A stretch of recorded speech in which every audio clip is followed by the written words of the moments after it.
लोगों के पास 100 फ्रेंड्स हैं, लेकिन अगर दर्द में बात करने वाला तो एक दोस्त है। आफ्टर ग्रेजुएशन हमें प्रूव करना होता अपनी फैमिली में और सोसाइटी में ये कुछ तो करना होता है। और शादी के बाद तो लड़कों की तोंद का रीजन ही यही है कि इतना ज्यादा वो स्ट्रेस ले लेते हैं कि अभी तक तो सिर्फ मैं अपना देख रहा था। अच्छा, अब इसके पीछे भी रीजन यही है? बिल्कुल बिल्कुल, लड़के हमेशा हाई स्ट्रेस में रहते हैं। और रात को 3 बजे मुझे एक मैसेज आया व्हाट्सएप पे। It was a photograph of जैसे स्टार्स की फोटोग्राफ थी। तो मैं सोच रही हूँ कौन पागल है जो मुझे रात को 3 बजे स्टार्स भेज रहा है। फिर नीचे मैसेज आया कि मैम दिस इज सौरभ, जो जिसने अपना नाम बताया, and I am on the balcony about to jump. Relationship मतलब अच्छा चलता था, लेकिन अब तो 2 साल में डाइवोर्स। किसने बोला अच्छा चलता था? रेशियो तो यही है ना। एक तबका बर्दाश्त कर रहा था और आप जानते हो कौन सा है, ठीक है। Women had no option but to be in that marriage. उनके पास ऑप्शन नहीं था। अगर आप कंपटीशन वाले थॉट प्रोसेस से जियोगे तो हमेशा डिप्रेशन ही रहोगे। तो ये टीनेज आजकल इससे बहुत ज़्यादा सफर कर रहा है कंपैरिजन, क्योंकि अगर आप बगल वालों से सबसे जीत भी जाओ तो इंस्टाग्राम पे फिर भी कोई है जो जीत रहा है आपसे, जो दुनिया देख रहा है, जो थाईलैंड में घूम रहा है, जिसका आपसे बेटर बॉयफ्रेंड है, जिसके घर ज़्यादा सुंदर है, तो फिर आप उससे जेलस हो रहे हो, उससे कॉम्पीट कर रहे हो, फिर उसके जैसा बनना चाह रहे हो, फिर फरारी में घूमना चाह रहे हो, फिर दुबई जाना चाह रहे हो। There is no end. तो मैं सबको यही कहती हूँ, जितने भी लोग इमोशनली थोड़ा सा, मैंने बोला कि यार बाहर कर लो, जितनी जंग कर, हाँ, जितनी पॉलिटिक्स करनी बाहर कर लो। घर में ना टॉक्सिसिटी मत करो। घर के माहौल में माफी मांग लो या माफ कर दो, मगर टॉक्सिसिटी घर में मत रखो।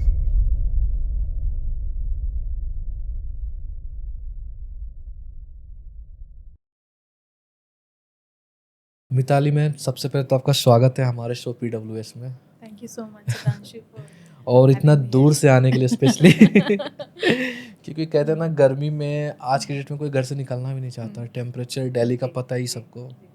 पर ग्लैड टू थैंक कि आप गाजियाबाद से यहाँ तक आए। नहीं, मुझे ऐसा लगता है कि जब पर्पस अच्छा होता है ना, हाँ, तो फिर डिस्टेंस का कोई मतलब ही नहीं है। और थैंकफुली आज वेदर अच्छा था। दिल्ली के बारे में बताओ मैम, जो हम लोगों को नहीं पता है कुछ।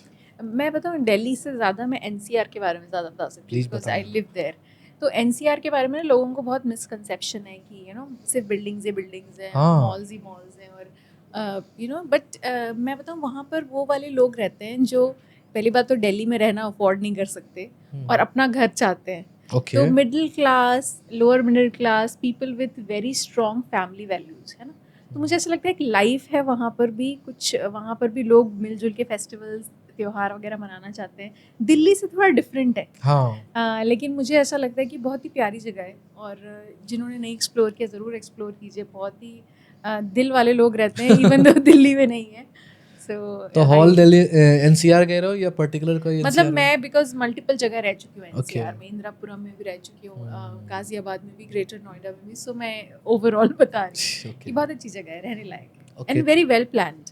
अच्छा, ठीक है। NCR में अगर गुड़गांव चूज करना हो और आपको गाजियाबाद, इंदिरापुरम वगैरह, तो क्या चूज करोगे? गुड़गांव को तो मैं नहीं चूज करूंगी। क्यों? बिकॉज मेरी there's so वैल्यू much ना डाउन हो जाए उसकी।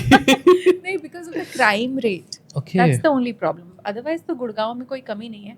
The crime, because of the crime rate being higher compared to NCR, I think that's the only reason. Ghaziabad में but people will more scared about UP ना, जहाँ पे UP touch हाँ, पर नहीं है। अब नहीं, अब वो सीन चेंज हो गया है। समझ मुझे गया। याद, आई रिमेम्बर समझ गया क्या आप कहना चाह। Scene okay. हैज चेंज बाबा। Thanks to someone, yes. होना भी चाहिए। हाँ। मैम, NLP की दौर चल रहे हैं या कुछ ट्रेंडिंग में चल रहा है NLP? क्योंकि मुझे लगता है हर कोई आज NLP के बारे में बात कर रहा है। ये पहले से था या ट्रेंडिंग में अब आ रहा है, या हम लोग अब सुन रहे हैं, पहले से एग्जिस्ट था? नहीं, एग्जिस्ट, मैं बताऊँ 6 साल पहले लोगों ने इसको जोर शोर से बात करना शुरू कर दिया था। पहले कोविड के पहले? कोविड से पहले, ठीक कोविड है। से पहले तब फ्री क्लासेस होते थे। मतलब मुझे I remember the first time मुझे किसी ने इनवाइट भेजा था, फ्री वेबिनार। ओके। वो किसी होटल में ऑर्गेनाइज किया था और वो बुला रहे थे लोगों को just to check it out. मैं गई और मुझे बहुत अच्छा लगा वो। और वहाँ से ही लोगों ने सोचा कि अगर एक टेक्निक सीखने से आपके माइंड में, माइंडसेट में, पर्सनालिटी में, हेल्थ में इतने चेंजेस ड्रास्टिक आ सकते हैं। आप तकलीफ में हैं मेंटली, इमोशनली, उसमें ड्रास्टिक चेंज आ सकते हैं, तो क्यों ना इसको यूज़ किया जाए। बिल्कुल बिल्कुल। वहाँ से बनना शुरू हुए NLP कोचेस। और फिर जैसे आपने बोला ना, किसी इंडस्ट्री का बूम होता है, कोचिंग इंडस्ट्री का बूम चल रहा है अभी। तो कोचिंग इंडस्ट्री का जो बूम आया, स्पेशली ड्यूरिंग कोविड, उसके बाद NLP started becoming like a core concept. लोगों को अभी बहुत सारे लोगों को एनएलपी का फुल फॉर्म नहीं पता था पहले, और अभी भी बहुत लोगों को नहीं पता होता। लेकिन एक बार आप once you come in touch with that you can understand कि बहुत ही क्विक फिक्स है बड़े बड़े प्रॉब्लम्स का। मैंने एनएलपी से run in metro city only? Yes, नहीं ऐसा नहीं है, छोटे सिटीज से भी बहुत सारे कोचेस हैं। जैसे मैंने खुद ट्रेन किए हुए एनएलपी कोचेस देहरादून में, बरेली में, आगरा में, मतलब I would say tier B cities also, जहाँ पर भी लोगों को नीड है, जहाँ पर लोग जूझ रहे एंग्जाइटी से, डिप्रेशन से, स्ट्रेस से, और ऐसा कोई शहर नहीं जहाँ पर लोग नहीं जूझ रहे, राइट। और एनएलपी सिर्फ उसको फिक्स नहीं करता। एनएलपी आपके घर में किसी की डेथ हुई है जिससे आप उभर नहीं पा रहे हैं, death trauma, divorce trauma, suicidal tendencies, कोई emotional abuse, physical abuse, sexual abuse, उन सभी मामलों में हेल्प करता है डील करने के लिए। एक एनजीओ है, आपने निर्भया वाला केस जी। तो जिस एनजीओ ने वो केस हैंडल किया था निर्भया केस का, उसके रेप विक्टिम्स को हमने एनएलपी काउंसलिंग दी थी। बिकॉज नॉर्मली क्या होता है, ये सुसाइड फ्री इंडिया से ही रिलेटेड है मेरे एनजीओ से, बिकॉज जो रेप सर्वाइवर्स होते हैं वो बहुत ज़्यादा सुसाइडल फील करते हैं। तो एनएलपी की थेरेपीज़ के थ्रू हमने उनको बहुत मदद की थी to deal with that trauma, क्योंकि एनएलपी के थ्रू उस मेमोरी को आप डिलीट कर सकते हैं अपने ब्रेन से। कितना पावरफुल होता है। मैम क्या फील होता है, मतलब अगर आप उससे मतलब क्लोजली जाने, अगर डिस्कशन भी हुई है, मैं जानना चाहता हूँ वो गिल्ट क्या होता है? वो गिल्ट से ज़्यादा मुझे ऐसा लगता है that feeling very powerless, okay. क्योंकि पहली बात तो अब वो चीज़ हो चुकी है ना। Not only rape survivors but also acid attack, वो चीज़ क्योंकि हो चुकी है ना, सबसे ज़्यादा गिल्ट इस बात का होता है कि मैं क्यों नहीं डील कर पाई, यू नो। और normally victim side only. Okay. So victim side जो होते हैं उनको ये गिल्ट रहता है कि मैं क्यों कुछ नहीं कर पाई, मैं इतनी कमज़ोर क्यों थी, मैं इतनी वीक क्यों थी। और एक टेंडेंसी होती है कि फीमेल्स की, स्पेशली इंडिया में, कि अपने आप को ब्लेम करने की, कि मेरी ही कहीं गलती रही होगी, क्योंकि सोसाइटी तो ऑलरेडी ये बोल ही रही है। If she not expect, ma'am हम सोसाइटी वाले पे प्रेशर भी तो कर ही देंगे ना।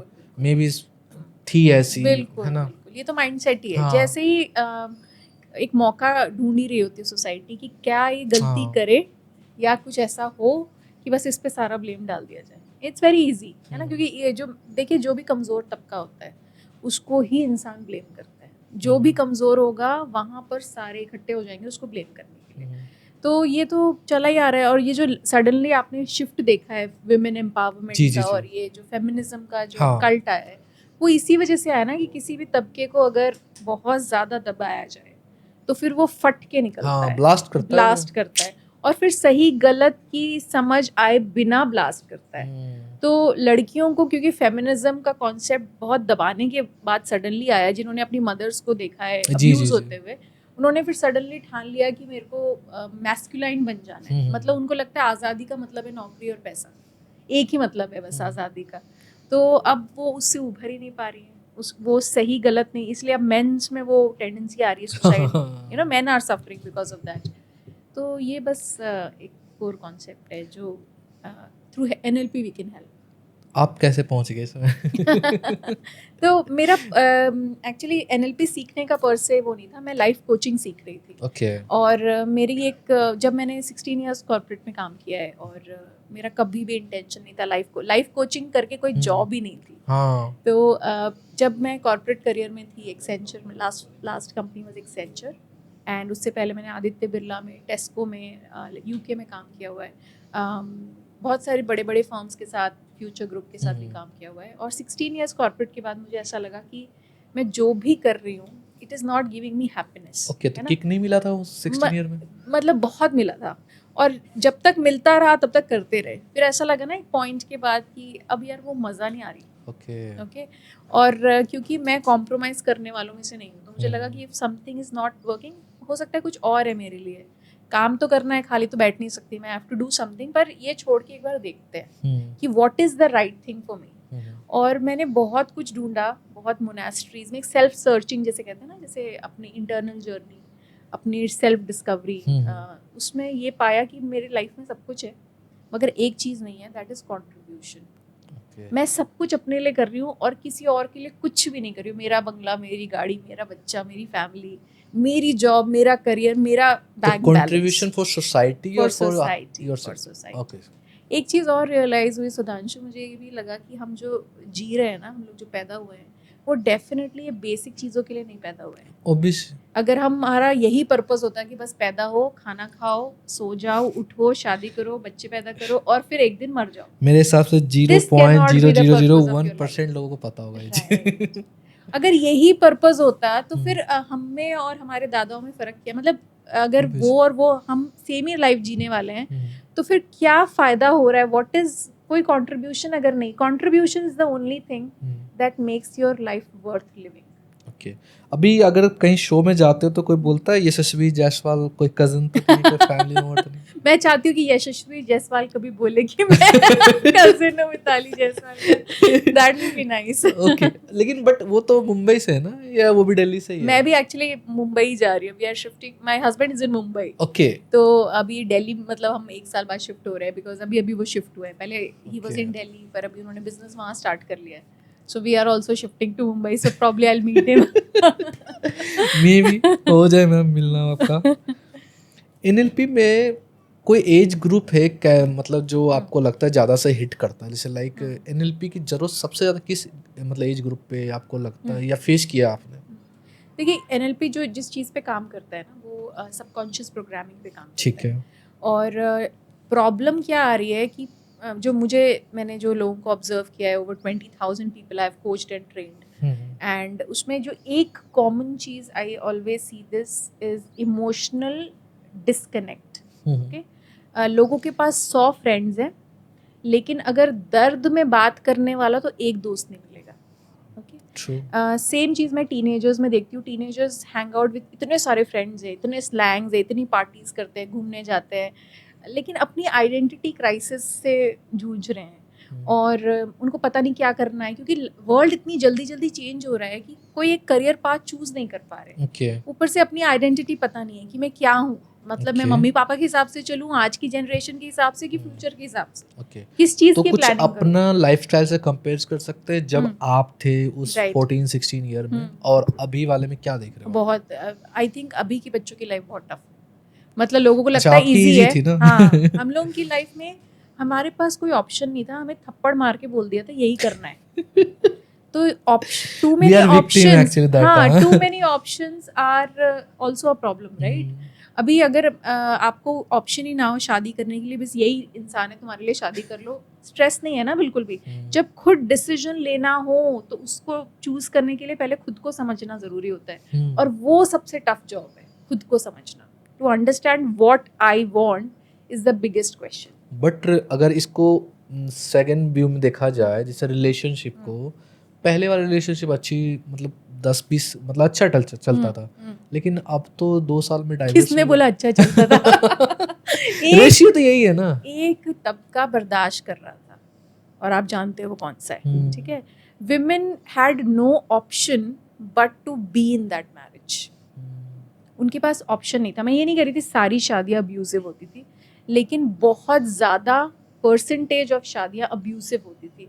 अभी आप केस सुन रहे हो मेन सुसाइड का, लेकिन दहेज की वजह से कितने डेथ होते थे, जलाने की वजह से। वो पूरी एक एड आती थी, मुझे याद है, दूरदर्शन पे, जहाँ पर वो दिखाते थे कि कैसे आपकी लड़की जब जल रही हो उसको कैसे बचाना है। सो वहाँ से यहाँ तक पहुँचाए हम। तो how is this life not better? मैं तो, लोग जो कहते हैं ना पुराना ज़माना अच्छा था, मैं खाक अच्छा था यार। एक दिन मैं SBI गई थी बैंक, और मुझे लाइन में जब 2 घंटे खड़े रहना पड़ा, तो मुझे लगा कि यार हमारे पेरेंट्स की लाइफ कितनी डिफिकल्ट थी, जो बैंकिंग के लिए हर हफ्ते उनको जाके खड़े होना पड़ता था। और हम ऑनलाइन बैंकिंग करते हैं, हम पेटीएम से पे करते हैं, हमें छुट्टे का टेंशन नहीं है। अगर बिल आपका 591.70 है तो उतना एग्जैक्ट पे कर सकते हैं आप किसी को, राइट? लास्ट टाइम पासबुक कब अपडेट कराया था आपने? मुझे याद ही नहीं। मुझे लगता है जरूरत ही नहीं पड़ती मुझे। all 5 bank accounts are on my phone and I can transact with any of them anytime. ये मुझे भी गिल्ट लगता है जब आपने बताया ना। मैं पंजाब नेशनल बैंक स्पेशली, अगर गवर्नमेंट भी सुन रहा था वो भी से सुने, मैं चाहता हूँ वहाँ पर एक्चुअली मैं देखता हूँ दिक्कत है, उनको ना हैरेस भी करता हूँ। है जो That is उस true. एज में उनको जब पता है हमें कि वो Right. नहीं कर सकते इंटरनेट बैंकिंग, तभी तो आ रहे हैं ना आपके पास पासबुक बिल्कुल, लेके, वो बिल्कुल। एक टाइम दे रहा है आपको, लेकिन आप वहाँ पर उसको दिखा रहे हो कि यार रोज आ जाते हो, हमारा टाइम खराब Thankfully, कर रहे हो। I've seen this and I think I will thank the staff of SBI कि वो हमेशा if there is a line ना, सबसे पहले सीनियर सिटीजन्स को आगे हाँ। ले लेते हैं, thankfully.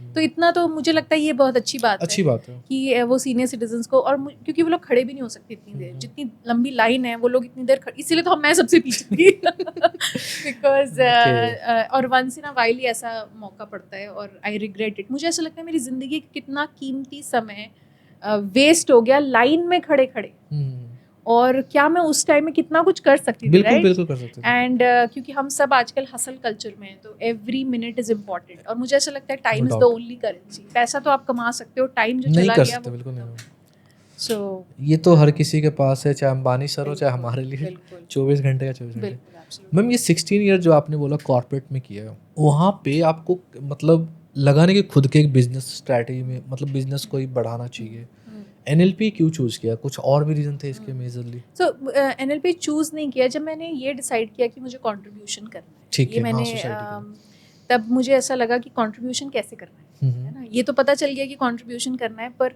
गाना गा के कंट्रीब्यूट करूँ, पोइट्री लिखूँ, एनजीओ ज्वाइन करूँ, लड़कियों की सेवा करूँ, या बच्चों अनाथ आश्रम में काम करूँ, मतलब कुछ भी नहीं पता है ना. कंट्रीब्यूशन करना भी है, कुछ ऐसा काम करना है जिसमें मुझे मज़ा आए, लेकिन क्या है वो नहीं पता है. तो वो एक बहुत 2-3 साल लग गए वहाँ तक पहुँचने अच्छा, में. इसको इस चूज तो इसलिए No. 2-3 साल तक तो मैंने कुछ भी नहीं किया था. Then I started learning a lot of things. जो भी मुझे इंटरेस्टिंग लग रहा था वो सब सीखा.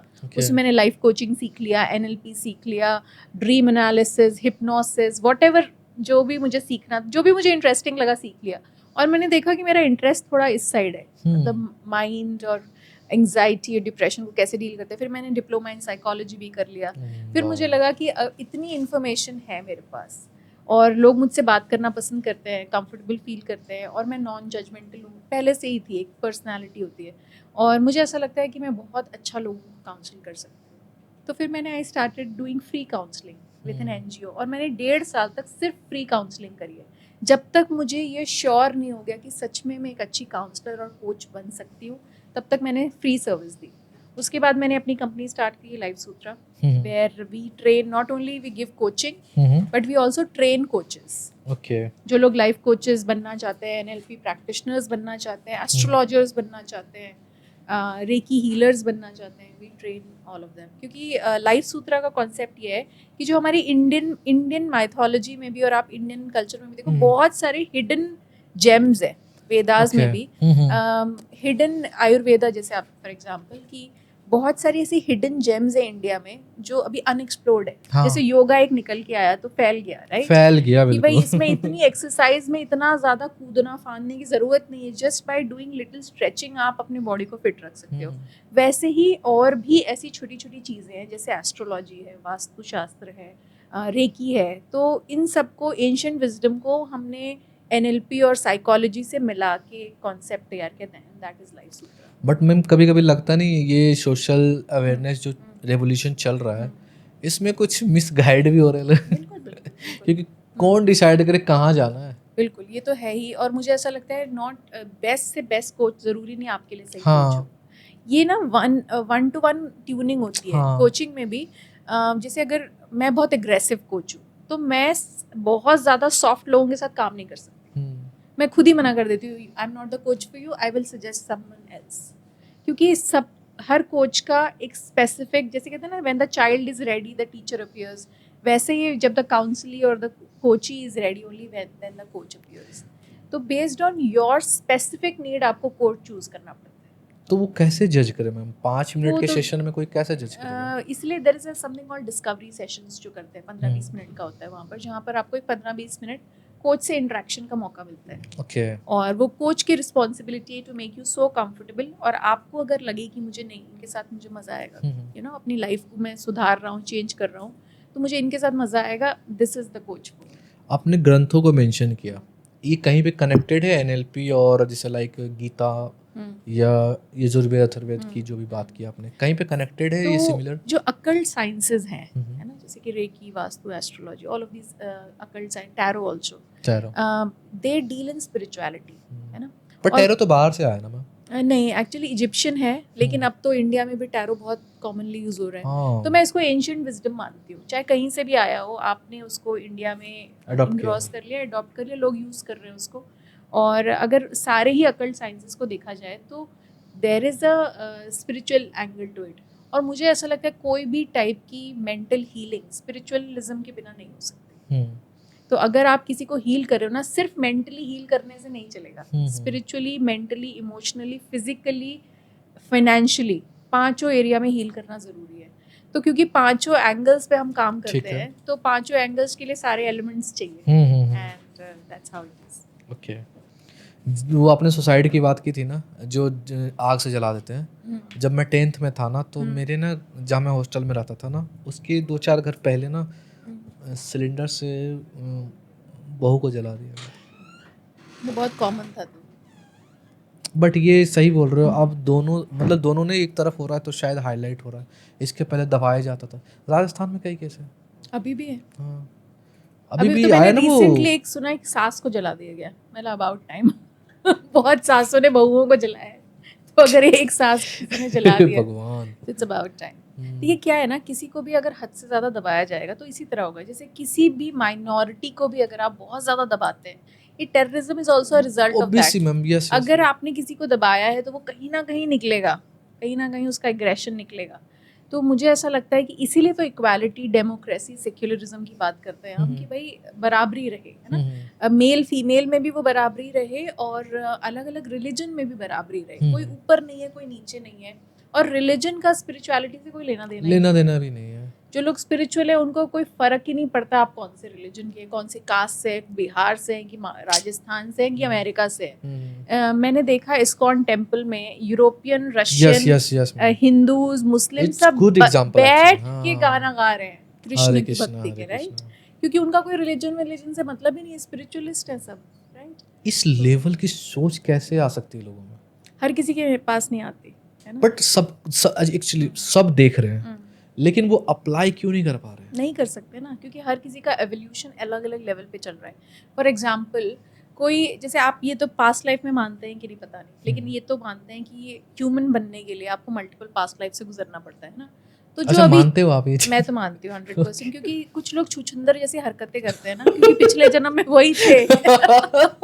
तो आप समझ सकते हो कि इनकी हरकतों से कि इनका भी नया नया जन्म हुआ है एज अ ह्यूमन, तभी उनकी हरकतों से आप जज कर सकते हो। जैसे जैसे आप ह्यूमन एवोल्यूशन में आगे बढ़ते रहते हो, आप स्पिरिचुअलिज्म की तरफ तो जाते रहते हो। जो दोस्त लोग खर्चे नहीं करते दोस्तों में, वो कौन सा पीछे जन्म में क्या होंगे? वो डिपेंड करता है ना कि वो खर्चा फिर कहाँ कर रहा है। अगर वो मंदिर में जाके दान दे रहा है, नहीं, तो मंदिर में तो नहीं दे मतलब गर्लफ्रेंड पे खर्च करता है। हाँ, तो इसमें लड़की का ज्यादा एवोल्यूशन हो गया कि निकाल पा रही है पैसा। हाँ। देखो, लड़कियों को भी मैं यही कहती हूँ कि भैया, अगर तुम 25 साल के हो, तुम्हें अपने भाई के जैसा सेम एजुकेशन दिया हुआ है, फिर तुम कॉलेज में आके बॉयफ्रेंड रख के उसके खर्चे से अपना खर्चा क्यों चला रहे हो? बिल्कुल बिल्कुल। What about feminism then? Equality की बात करते हो तो क्यों नहीं फिर आप सामान अपना खुद उठाओ ना। बिल्कुल। भाइयों से और पापाओं से और बॉयफ्रेंड से क्यों उठवाते हो सामान? खुद उठाओ सामान, खुद करो शॉपिंग, अकेले ट्रैवल करो, अपना खर्चा खुद उठाओ। और अगर डेट पे भी जा रहे हो तो इक्वल स्पेंड करो, तभी तो इक्वालिटी की बात कर सकते हैं ना, तभी तो कोई ढंग की बात होगी। कई लोगों का परसेप्शन सेम टाइम में ना अलग अलग हो जाता है। नहीं यार, वाया और कुछ चीजों में नहीं यार, हम इक्वल है ना। मैंने खुद देखे कई फ्रेंड्स में। इसीलिए तो मुझे गुस्सा, मैंने वही तो बोला ना कि जब एकदम फट की कोई चीज आती है ना तो समझ नहीं आती। आपको चाहिए भी सारी कि मैं हाउसवाइफ हो के मुझे सारा, मतलब मैं घर का काम करूं और मतलब, लेकिन आप हाउसवाइफ हो के वो काम भी ढंग से नहीं कर रहे हो ना। आप चाह रहे हो कि यहाँ पर भी मैं हाउस वाइफ ना बनूं, हाउस मैन बन जाऊं, चले भी मेरी सारी कुछ और मैं दबू भी ना, है ना। तो आप उस लेवल का कंट्रीब्यूशन भी तो करो। आप पर्सनली अपने फैमिली को कैसे मैनेज करते हो? मतलब फैमिली और फैमिली टाइम जैसे मैं इतना मानती हूँ, जैसे मैं अपने हस्बैंड की बारे में बात करूँ तो मुझे ऐसा लगता है कि अगर आप एक पावरफुल पर्सनालिटी हो, और मेरे हस्बैंड भी है, तो दो पावरफुल पर्सनालिटी को साथ में अगर रहना है और बराबरी से रहना है तो दोस्त बन के रहना पड़ेगा। Okay you have to be best friends. मुझे ऐसा लगता है मैरिज में प्यार का कोई वो नहीं है, मतलब ये स्टूपिडिटी कि आप प्यार करो और शादी करो। मैं तो कहती हूँ दोस्ती करो और लव शादी मैरिज तो आपकी तो लव मैरिज हुई है ना, तो लव उसमें ऑलरेडी था, हाँ है ना। मैं ये कह रही हूँ अगर जिसकी अरेंज मैरिज हो रही है वो लव के चक्कर में ना पड़े, दोस्तों की तरह रहो। और लव मैरिज में भी अगर आपने इवेंचुअली दोस्ती नहीं करी ना, लंबा नहीं टिक सकते आप। तो आप कुछ भी स्टुपिडिटी नहीं करते होगे उनके साथ? नहीं नहीं, बिल्कुल स्टुपिडिटी ही करते हैं हम। अच्छा, क्योंकि इक्वल like- बराबरी है ना, तो हम लड़ लेते हैं, जैसे दोस्तों में लड़ते हैं हम लोग, लड़ते हैं और फिर नॉर्मल हो जाते हैं, क्योंकि हम उसमें प्यार वाला कॉन्सेप्ट नहीं लाते, है ना। कि भाई हाँ, मतलब जैसे अगर मुझे सपोर्ट की ज़रूरत है कि आज मैं यहाँ ट्रैवल कर रही हूँ तो घर पे बच्चा है, उसका एग्ज़ाम है, तो my husband will take care of it, है ना। और जब वो बिजी हैं अपने पेट्रोल पंप में तो आई विल सपोर्ट, राइट। तो जब भी उनको ज़रूरत है तो आई एम देयर, जब मुझे ज़रूरत है तो ही इज़ देयर, और वो बराबरी का सपोर्ट है। और फिर अगर उनका कोई चीज़ गड़बड़ हो जाती है तो एक दूसरे पे चिल्ला भी लेते हैं, इक्वल लेवल का चिल्लाते हैं। ऐसा नहीं कि एक को चुप रहना है, दोनों को चिल्लाना है। क्योंकि वो दोस्तों में यही तो होता है ना, कि आप गाली दे देते हो और फ्री हो जाते हैं। एक्चुअली होना यही चाहिए, ऐसा ही होना चाहिए, ना कि दरवाजा बंद करके बैठ जाओ, ना ना, खाना बंद। हम रूठते वुठते नहीं, अच्छा। हम चिल्ला लेते हैं। ऐसे कभी रूठे हो तो मनाया है आपने या उन्होंने मनाया आपको? मतलब कुछ भी ऐसा डिपेंड करता है कि जैसे हाँ, मुझे ऐसा लगता है कि वो ज़्यादा मना लेते हैं क्योंकि उनको ज़्यादा ज़रूरत होती है, खाना पीना डिपेंडेंसी है ना। उन्होंने बोला नहीं कभी आज पेट्रोल पंप सबको फ्री कर रहा हूँ? नहीं नहीं, इनफैक्ट हम बहुत ज़्यादा मतलब अभी जैसे क्या होता है ना कि हम तीनों अगर मैं इनफैक्ट मैं सिर्फ मैं और अपना हस्बैंड को नहीं, मेरे बेटे को भी देखती हूँ, हम तीनों ही बेस्ट फ्रेंड्स की तरह रहते हैं। ओके मतलब ऐसा नहीं कि वो छोटा है तो उसको जैसे बड़े डिसीजन में उसका कोई राइट नहीं है बोलने का। हर डिसीजन में तीनों इक्वली कंट्रीब्यूट करते हैं। ये वाली क्लैरिटी कैसे आती है? मुझे ऐसा लगता है कि क्योंकि ना मुझे लगता है हमारी सोसाइटी में सबसे ज्यादा जो मिसिंग है ना यही है, इक्वालिटी वाली बात है। बोलने को हर कोई बोल देता है, बहुत इजी वर्ड है इक्वालिटी, लेकिन ऑनेस्टली बता रहा हूँ कोई अप्लाई नहीं करता है। नहीं कर सकते, स्पेशली जेंट्स नहीं कर सकते। हाँ, क्योंकि मैं बताऊँ लड़कियों को ना बचपन से ट्रेन किया गया है कि आपको ये घर छोड़ के जाना है, तो ये घर ना आपका है ना, जहाँ जा रहे हो वो आपका है, बेटी आपको पराई यहाँ धन। भी एडजस्ट करना है, वहाँ भी। बचपन से प्रिपरेशन चल रही है कि उस लड़के को जो पसंद है वो खाना खिलाना है, वैसे कपड़े पहनने हैं, जहाँ वो रहेगा वहाँ रहना है, उसकी नौकरी के हिसाब से तुम्हें अपनी ज़िंदगी चलानी है, राइट। लेकिन लड़कों को ये ट्रेनिंग कभी नहीं मिली। तो लड़कों को क्या है, जिस घर में पैदा हुए उसी में मरना है, उसी घर में रहना है, और कहीं नहीं जाना है, कहीं एडजस्ट नहीं करना है। ससुराल वालों के साथ तो एडजस्ट करने की ज़रूरत ही नहीं, तुम तो दामाद हो, राइट। तो डिड यू फील मैम तो कि लड़कों की लाइफ आसान होती है? आसान तो नहीं कहूँगी, पर ट्रेनिंग कम होती है, मतलब उनकी प्रिपरेशन कम होती है। और अभी जो चेंजिंग माहौल है उसके लिए तो लड़के बिल्कुल भी इक्विप्ड ही नहीं है। मुझे लगता है लड़कियों ने जितना अपने आप को अपग्रेड किया है, लड़कों ने उतना नहीं किया है। That's why men are suffering today. But ma'am आप कभी ऐसा नहीं सुनते, जैसे लाइक मैं अपनी बता रहा हूँ पर्सनल, वेड विनर तो होते ही हम घर के लिए, लेकिन जब 12th होता है, ग्रेजुएशन में जब फर्स्ट ईयर सेकेंड ईयर, वो ना टिक टिक टिक टिक हो जाता है कि अब आपको कुछ करना पड़ेगा घर के लिए। वो मैं अपना बता रहा हूँ, उतने पे ही हमारे ऊपर ना वो प्रेशर आना स्टार्ट हो जाता है।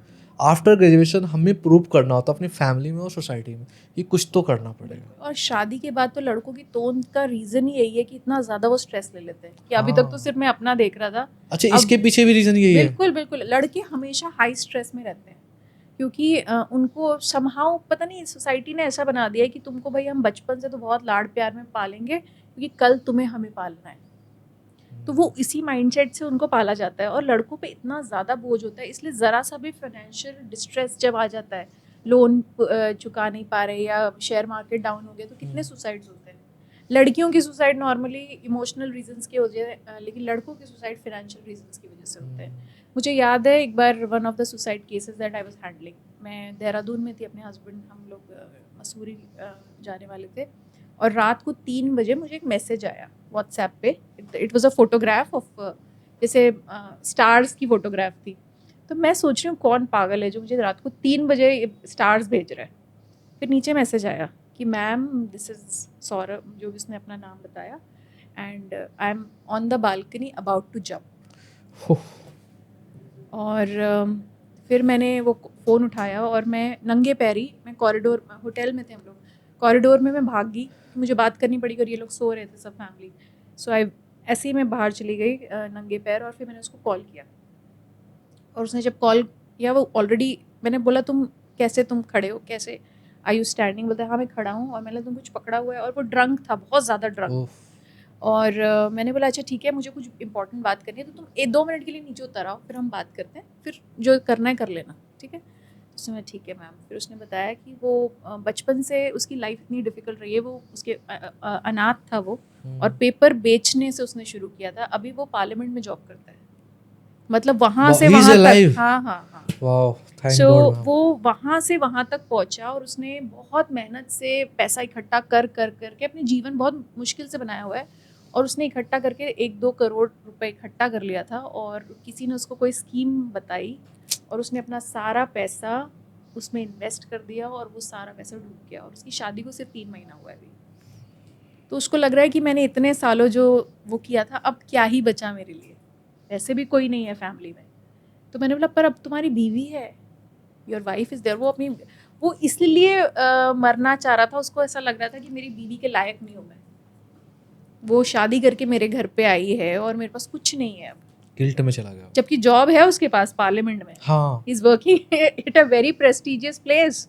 पर इंसान का ना जब सुसाइड में ऐसा होता है, एक साइकोलॉजी की बात है कि एमेगडिला एक पार्ट ऑफ द ब्रेन होता है, वो इमोशनल डिस्ट्रेस से इतना ज़्यादा अलार्म की तरह बीप करने लगता है कि आपका माइंड काम करना बंद कर देता है, तो आपको सही गलत की बिल्कुल होश ही नहीं है। और फिर ऐसे टाइम पे अगर आपको कोई मदद ना करे तो हाई चांसेस है कि आप सुसाइड कर लोगे। मैंने फिर उससे 3 घंटा बात की, सुबह 5-6 बजे तक मैंने उससे बात की। फिर उसकी बातों ही बातों में उसकी वाइफ का नंबर लिया, उसको कॉल किया और बोला कि तुरंत पहुँचो तुम। और पर ये मुझे पता था कि अब ये नहीं करेगा सुसाइड, क्योंकि 3 घंटे हमने काउंसलिंग करी थी उसकी। अच्छा, वो रेगुलर उस टाइम काउंसलिंग चल रही थी आपकी? 3 घंटे तक मैंने काउंसलिंग किया था। Suicide prevention is not easy. No ma'am, मैं तो सच्ची में क्लैप करना चाहूँगा, क्योंकि इसे रोज, ये तो रोज का काम है मेरा। हर कोई बोलता है कि लाइफ सेव करना चाहिए, लेकिन रियल में बहुत रेयर ही होते हैं जो बचा पाते हैं, या कह सकते हो भगवान कुदरती उनको ना वो कैपेबल बना देते हैं उस तरीके कि आप बचा पाते हो। मुझे ना किसी, जैसे बहुत सारे मेरे फ्रेंड्स आके अपनी प्रॉब्लम्स बताते हैं, अरे सास ने ऐसा बोला, पति ने ऐसा बोला, बच्चा बहुत शैतान है। मुझे ये सब प्रॉब्लम्स लगते ही नहीं है, क्योंकि जो मैं देख रही हूँ ना, जिनसे मैं बात कर रही हूँ, उनकी जो प्रॉब्लम है, मैं इतनी प्रॉब्लम दिन में सुनती हूँ और काउंसिल करती हूँ और उनको निकालती हूँ। मुझे लगता है ये सब बकवास है, ये सब छोटी छोटी, हम जो ये रोज़मर्रा की चीज़ों में फंस जाते हैं। अरे ट्रैफिक बहुत ज़्यादा, अरे ये गर्मी बहुत ज़्यादा, ये क्या प्रॉब्लम, ये कोई प्रॉब्लम है? नो मैम, ये कुछ नहीं है। आप उनके साथ अगर आपने बात कर ली, जो सच में सफ़र कर रहे हैं, जिनको जीने का कोई मकसद नहीं बचा है, वहाँ की प्रॉब्लम्स के बाद ये सब मुझे बकवास लगती है। इसलिए मुझे मतलब लोग सोचते हैं ना, जैसे घर में कभी कुछ हो जाता है, या तो लोग सोचते हैं कि इसको कोई फ़र्क ही नहीं पड़ता, मिताली ऑलवेज सो कूल, मतलब इतना सब सुनने के बाद भी हंस सकती है ये। तो मैंने बोला मुझे ये सब लगती ही नहीं है प्रॉब्लम, क्योंकि मैंने रियल प्रॉब्लम्स देखी है और उसको हैंडल किया, उनको निकाला है वहाँ से। और मुझे ऐसा लगता है मैं भी मतलब मैं उनके सामने कुछ नहीं हूँ, क्योंकि अगर वो इतनी प्रॉब्लम झेल के भी ज़िंदा हैं और कहीं से वो एक छोटी सी होप निकाल पा रहे हैं, ज़िंदा रहने की एक वजह ढूंढ पा रहे हैं, तो मेरा सल्यूट है उन लोगों को। क्योंकि बहुत सारे ऐसे हैं जो बहुत डिफ़िकल्ट है उनके लिए लाइफ जीना, और सिर्फ मेरी बातों में नहीं, उनके अंदर भी कुछ जगह होगा तो वो ज़िंदा है आज। और मुझे लगता है कि मैं तो ज़रिया हूँ, यू नो, मेरे थ्रू वो इन्फॉर्मेशन उनके पास जा रही है, मगर हिम्मत तो उन्हें ही दिखानी पड़ती है। तो अगर वो लोग भी जीने की वजह ढूंढ सकते, तो हमारे पास तो कंप्लेन करने का कोई हक ही नहीं है। हमारी लाइफ तो बहुत प्रिविलेज्ड है। तो यही आपको स्ट्रॉन्ग बनाता है? हाँ, मुझे ऐसा लगता है कि कुछ बचा ही नहीं है ऐसा जो मुझे अब हर्ट कर सकता है। ऐसा क्या ही हो जाएगा लाइफ में, ऐसा क्या ही बुरा देख लूँगी मैं जो मैं ऑलरेडी सुन नहीं सकी हूँ और देख नहीं चुकी कि किसी ने हैंडल किया है। Worst of worst case I have hurt. तो कह सकते हैं ये जो काउंसलिंग आपने स्टार्ट किया था फॉर सोसाइटी, लेकिन कहीं ना कहीं ये आपको स्ट्रॉन्ग बना दिया ना? हाँ, मुझे ऐसा लगता है कि ये मेरी भी जर्नी है, ये सिर्फ उनकी जर्नी नहीं है। ये मुझे लगता है कि with every counselling I learn a lot about my self. कितनी बार ऐसा होता है कि लोग बोलते हैं ना कि आपको तो मतलब कैसे कैसे सुन पाते हो आप, ये यू नो कितना डिफ़िकल्ट जी। होता होगा। तो मुझे ऐसा लगता है कि मैं अपने बारे में सोचती नहीं हूँ। जब मैं उनका दुख सुन रही होती हूँ तो मैं ये नहीं देखती कि वो मुझे कितना हर्ट कर रहा है। मेरे पास फोकस यही होता है कि वो, उसको कितना दुख हो रहा होगा। तो आई थिंक मैंने अपने अंदर जो स्ट्रेंथ पाई है ना वो एम्पैथी से पाई है, कि जब मैं किसी की कहानी सुन रही हूँ तो मैं इतनी शिद्दत से सुनती हूँ कि उसकी कहानी मुझे अपनी लगती है। Okay. और अगर मैं अपने आप को उस वहाँ से निकाल सकती हूँ, इतनी हिम्मत मैं दिखा सकती हूँ, तो वो इंसान भी निकाल सकता है अपने आप। और कई बार मैं जब कहानी सुनती हूँ और उसका पार्ट बन जाती हूँ तो मुझे लगता है कि मुझे ही नहीं जीना चाहिए, यू नो। और अगर उसके बाद भी सामने वाला हिम्मत करके निकल जाता है तो मुझे लगता है कि कुछ अच्छा काम कर रहे हैं हम। तो ये इस टाइप का जो डिप्रेशन स्टार्ट कैसे हो जाता है? अलग अलग रीजंस अर्ली होते हैं। स्टेज पे हम कोई है सॉल्यूशन जो हम आइडेंटिफाई कर सकें? देखिए, मैंने जैसे बताया था कि टीनेज में आइडेंटिटी क्राइसिस, जो टीनेज वाला टाइम है, जो बच्चे आजकल सुसाइड मेमोरी पे भी कुछ पड़ता है इफेक्ट इसका? नहीं, मेमोरी से रिलेटेड नहीं है एक्चुअली। इट्स मोर लाइक जब आपको ना सही क्लैरिटी नहीं मिलती लाइफ में, है ना, चाहे करियर से रिलेटेड हो, चाहे फाइनेंशियल हो, चाहे आपको लगता है कि आप पेरेंट्स पे बर्डन हो, आप कुछ भी नहीं कर पाओगे लाइफ में, है ना, क्योंकि आप अपने आप को कंपेयर कर रहे हो किसी से, है ना। तो हसल कल्चर का ये बचपन से तो सिखाया ही गया। हाँ, तभी तो एग्जाम को भी क्या बोलते हैं, competition exam, right. So exam is not about तुम्हारे मार्क्स कितने आए, पर तुम्हारे दूसरों के कंपैरिजन में मार्क्स कैसे आए। तो ये वाला कॉन्सेप्ट हो गया है। तो क्योंकि इतने ज़्यादा कंपटीशन में हम रहते हैं तो हमारा फोकस क्या होता है, खुद जीतने का कॉन्सेप्ट नहीं है, दूसरे को हराने का कॉन्सेप्ट है। तो जब आप फोकस ही दूसरों पे कर रहे हो तो कोई ना कोई तो ऐसा होगा जो आपसे बेटर होगा। अगर आप कंपटीशन वाले थॉट प्रोसेस से जियोगे तो हमेशा डिप्रेशन में ही रहोगे। तो ये टीनेज आजकल इससे बहुत ज़्यादा सफ़र कर रहा है, कंपैरिजन। क्योंकि अगर आप बगल वालों से सबसे जीत भी जाओ तो इंस्टाग्राम पे फिर भी कोई है जो जीत रहा है आपसे, जो दुनिया देख रहा है, जो थाईलैंड में घूम रहा है, जिसका आपसे बेटर बॉयफ्रेंड है, जिसके घर ज़्यादा सुंदर है, तो फिर आप उससे जेलस हो रहे हो, उससे कॉम्पीट कर रहे हो, फिर उसके जैसा बनना चाह रहे हो, फिर फरारी में घूमना चाह रहे हो, फिर दुबई जाना चाह रहे हो। There is no end, right. तो ये वाले कल्चर से तो टीनेज सफ़र कर रहे हैं। अडल्ट जो है, जो हमारे जैसे अडल्ट हैं, जिन्होंने ऑलरेडी मिलेनियल्स, मिड एज कैसे, हाँ मिड एज, इनके जेनजी के लैंग्वेज में मिलेनियल्स, तो वो लोग ट्रॉमा से गुजर रहे हैं क्योंकि उनको ना कभी इमोशनल रिलीज करना नहीं सिखाया। लड़कों को तो सिखाया ही नहीं गया कि रोना कैसे है, दुख रोना है, नहीं है, ऑफिस का एक्चुअली नहीं रोना है, ऑफिस का दुख अपने बीवी को बताना नहीं है, फाइनेंशियल प्रॉब्लम चल रही है तो भी छुपा के रखना है। मतलब ज़्यादा से ज़्यादा हुआ तो दोस्त को बता दिया, वो भी ड्रिंक करते हुए, और उससे सॉल्यूशन कुछ निकला नहीं, सामने वाला भी तो वही कर रहा है। मैम क्या होता है ना, समटाइम मेन बता तो देते हैं, बट कई बार क्या होता है जिससे आप क्लोज समझ के बता रहे हो ना, समटाइम वही कंपेयर भी कर देते हैं ना। आपने कभी ऐसा स्टोरी सुना है? तो यही तो बात है ना, जो इमोशनल डिस्कनेक्शन है ना, नॉर्मली अपने पार्टनर को नहीं बताना चाहते। Husbands will tell their best friend, और वो बेस्ट फ्रेंड ऐसा होता है जो छुरा घूपने वाला। वो मूवी देखा आपने, प्यार लड़के का तो बहुत पंचनामा? मैं ये नहीं कह रही कि लड़के अच्छी दोस्ती नहीं करते, पर लड़के इमोशनल डिस्ट्रेस के टाइम कभी काम नहीं आते। आपको फिजिकली कोई प्रॉब्लम हो, खून चाहिए, ब्लड डोनेशन करवाना है, बहन की शादी है, में भी आते हैं बिल्कुल नहीं, इमोशंस में नहीं आते। मुझे क्यों लग रहा है आप थोड़ा सा हर्ट हो आप। नहीं सर वीडियो नहीं देखेंगे। नहीं, मेरी बात सुनिए, लड़के लड़कियों को इमोशनल हेल्प कर सकते हैं, लड़के लड़कों को इमोशनल हेल्प नहीं कर सकते। With all the best friends you have, अगर आप सच में डिप्रेशन में होगे ना, आप अपने बेस्ट फ्रेंड को भी नहीं बता पाओगे। अगर आप बताओगे भी तो उसके सिर के ऊपर बेस्ट फ्रेंड क्यों होगा वो मेरा? राइट, क्योंकि वो आपके सामने दूसरे दोस्तों को मारने के लिए रेडी रहेगा हमेशा आपके साथ। एक फोन पे वो आ जाएगा, ठीक है, आपको पैसे की ज़रूरत है वो दे देगा, लेकिन इमोशनल डिस्ट्रेस ऐसी चीज़ है जिसमें एम्पैथी चाहिए होती है, जो लड़कों के पास है नहीं। ऐसा उनको कुदरती बनाया नहीं गया है टू एम्पैथाइज। तभी तो बच्चे पालने की रिस्पॉन्सिबिलिटी मदर के साथ जाती है, जो सिर्फ उसके रोने से समझ जाती है कि बच्चे को दूध चाहिए, कि पेट में दर्द है, कि क्या प्रॉब्लम है, राइट। क्योंकि एम्पैथी के साथ females are born with that, लेकिन लड़कों को वो एम्पैथी या तो क्रिएट सिखाई जाए, या फिर उनको लर्न करनी, या फिर क्रिएट की जाए, लेकिन वो होती नहीं है नेचुरली, ठीक है। तो लड़के इमोशनल प्रॉब्लम का सॉल्यूशन नहीं दे सकते कभी भी, और अनफॉर्चुनेटली लड़के लड़कियों से हेल्प नहीं लेते। When they are feeling weak, वो अपने पार्टनर के साथ तो बिल्कुल भी डिस्कस नहीं करना चाहते कि आई एम फीलिंग वीक। और जो लोग कर पाते हैं वो मैरिजेस आर सक्सेसफुल। ठीक है, मैं चलो इसी पे थोड़ा सा एक्सप्लोर कर लेते हैं, क्यों नहीं करना चाहते हैं? क्योंकि लड़कों मैं को क्या बराबर नहीं समझता हूँ, या फिर मुझे लगता है कि कल को ये मिसयूज करेगी मेरा? नहीं, मिसयूज वाला कॉन्सेप्ट भी नहीं है। लड़कों को हमेशा पावरफुल लगना होता है। They are the strength, they are the strong, they have a hero complex, ठीक है।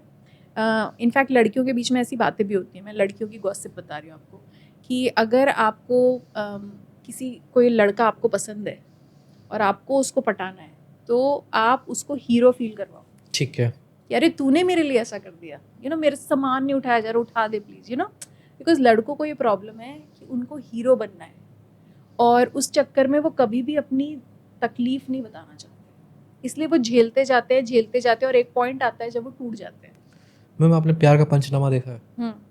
ठीक है, उसमें कार्तिक आर्यन अपनी कुछ फाइनेंशियली डिस्कस करता अपनी गर्लफ्रेंड से। खैर वो तो बहुत कूल गर्लफ्रेंड है उस टाइम की, क्या नाम उनका, नुसरत नुसरत फतेही ना, हाँ नहीं नुसरत ही तो नाम, बलूचा, नुसरत बलूचा दूसरी वाली, हाँ। तो वो बताता है कि मैंने ना कुछ सेविंग किया था और मैंने पापा को दिया कुछ इन्वेस्ट करने के लिए। उन्होंने कुछ ऐसी जगह इन्वेस्ट किया जहाँ पे पैसा स्टक हो गया, मतलब फंस गया।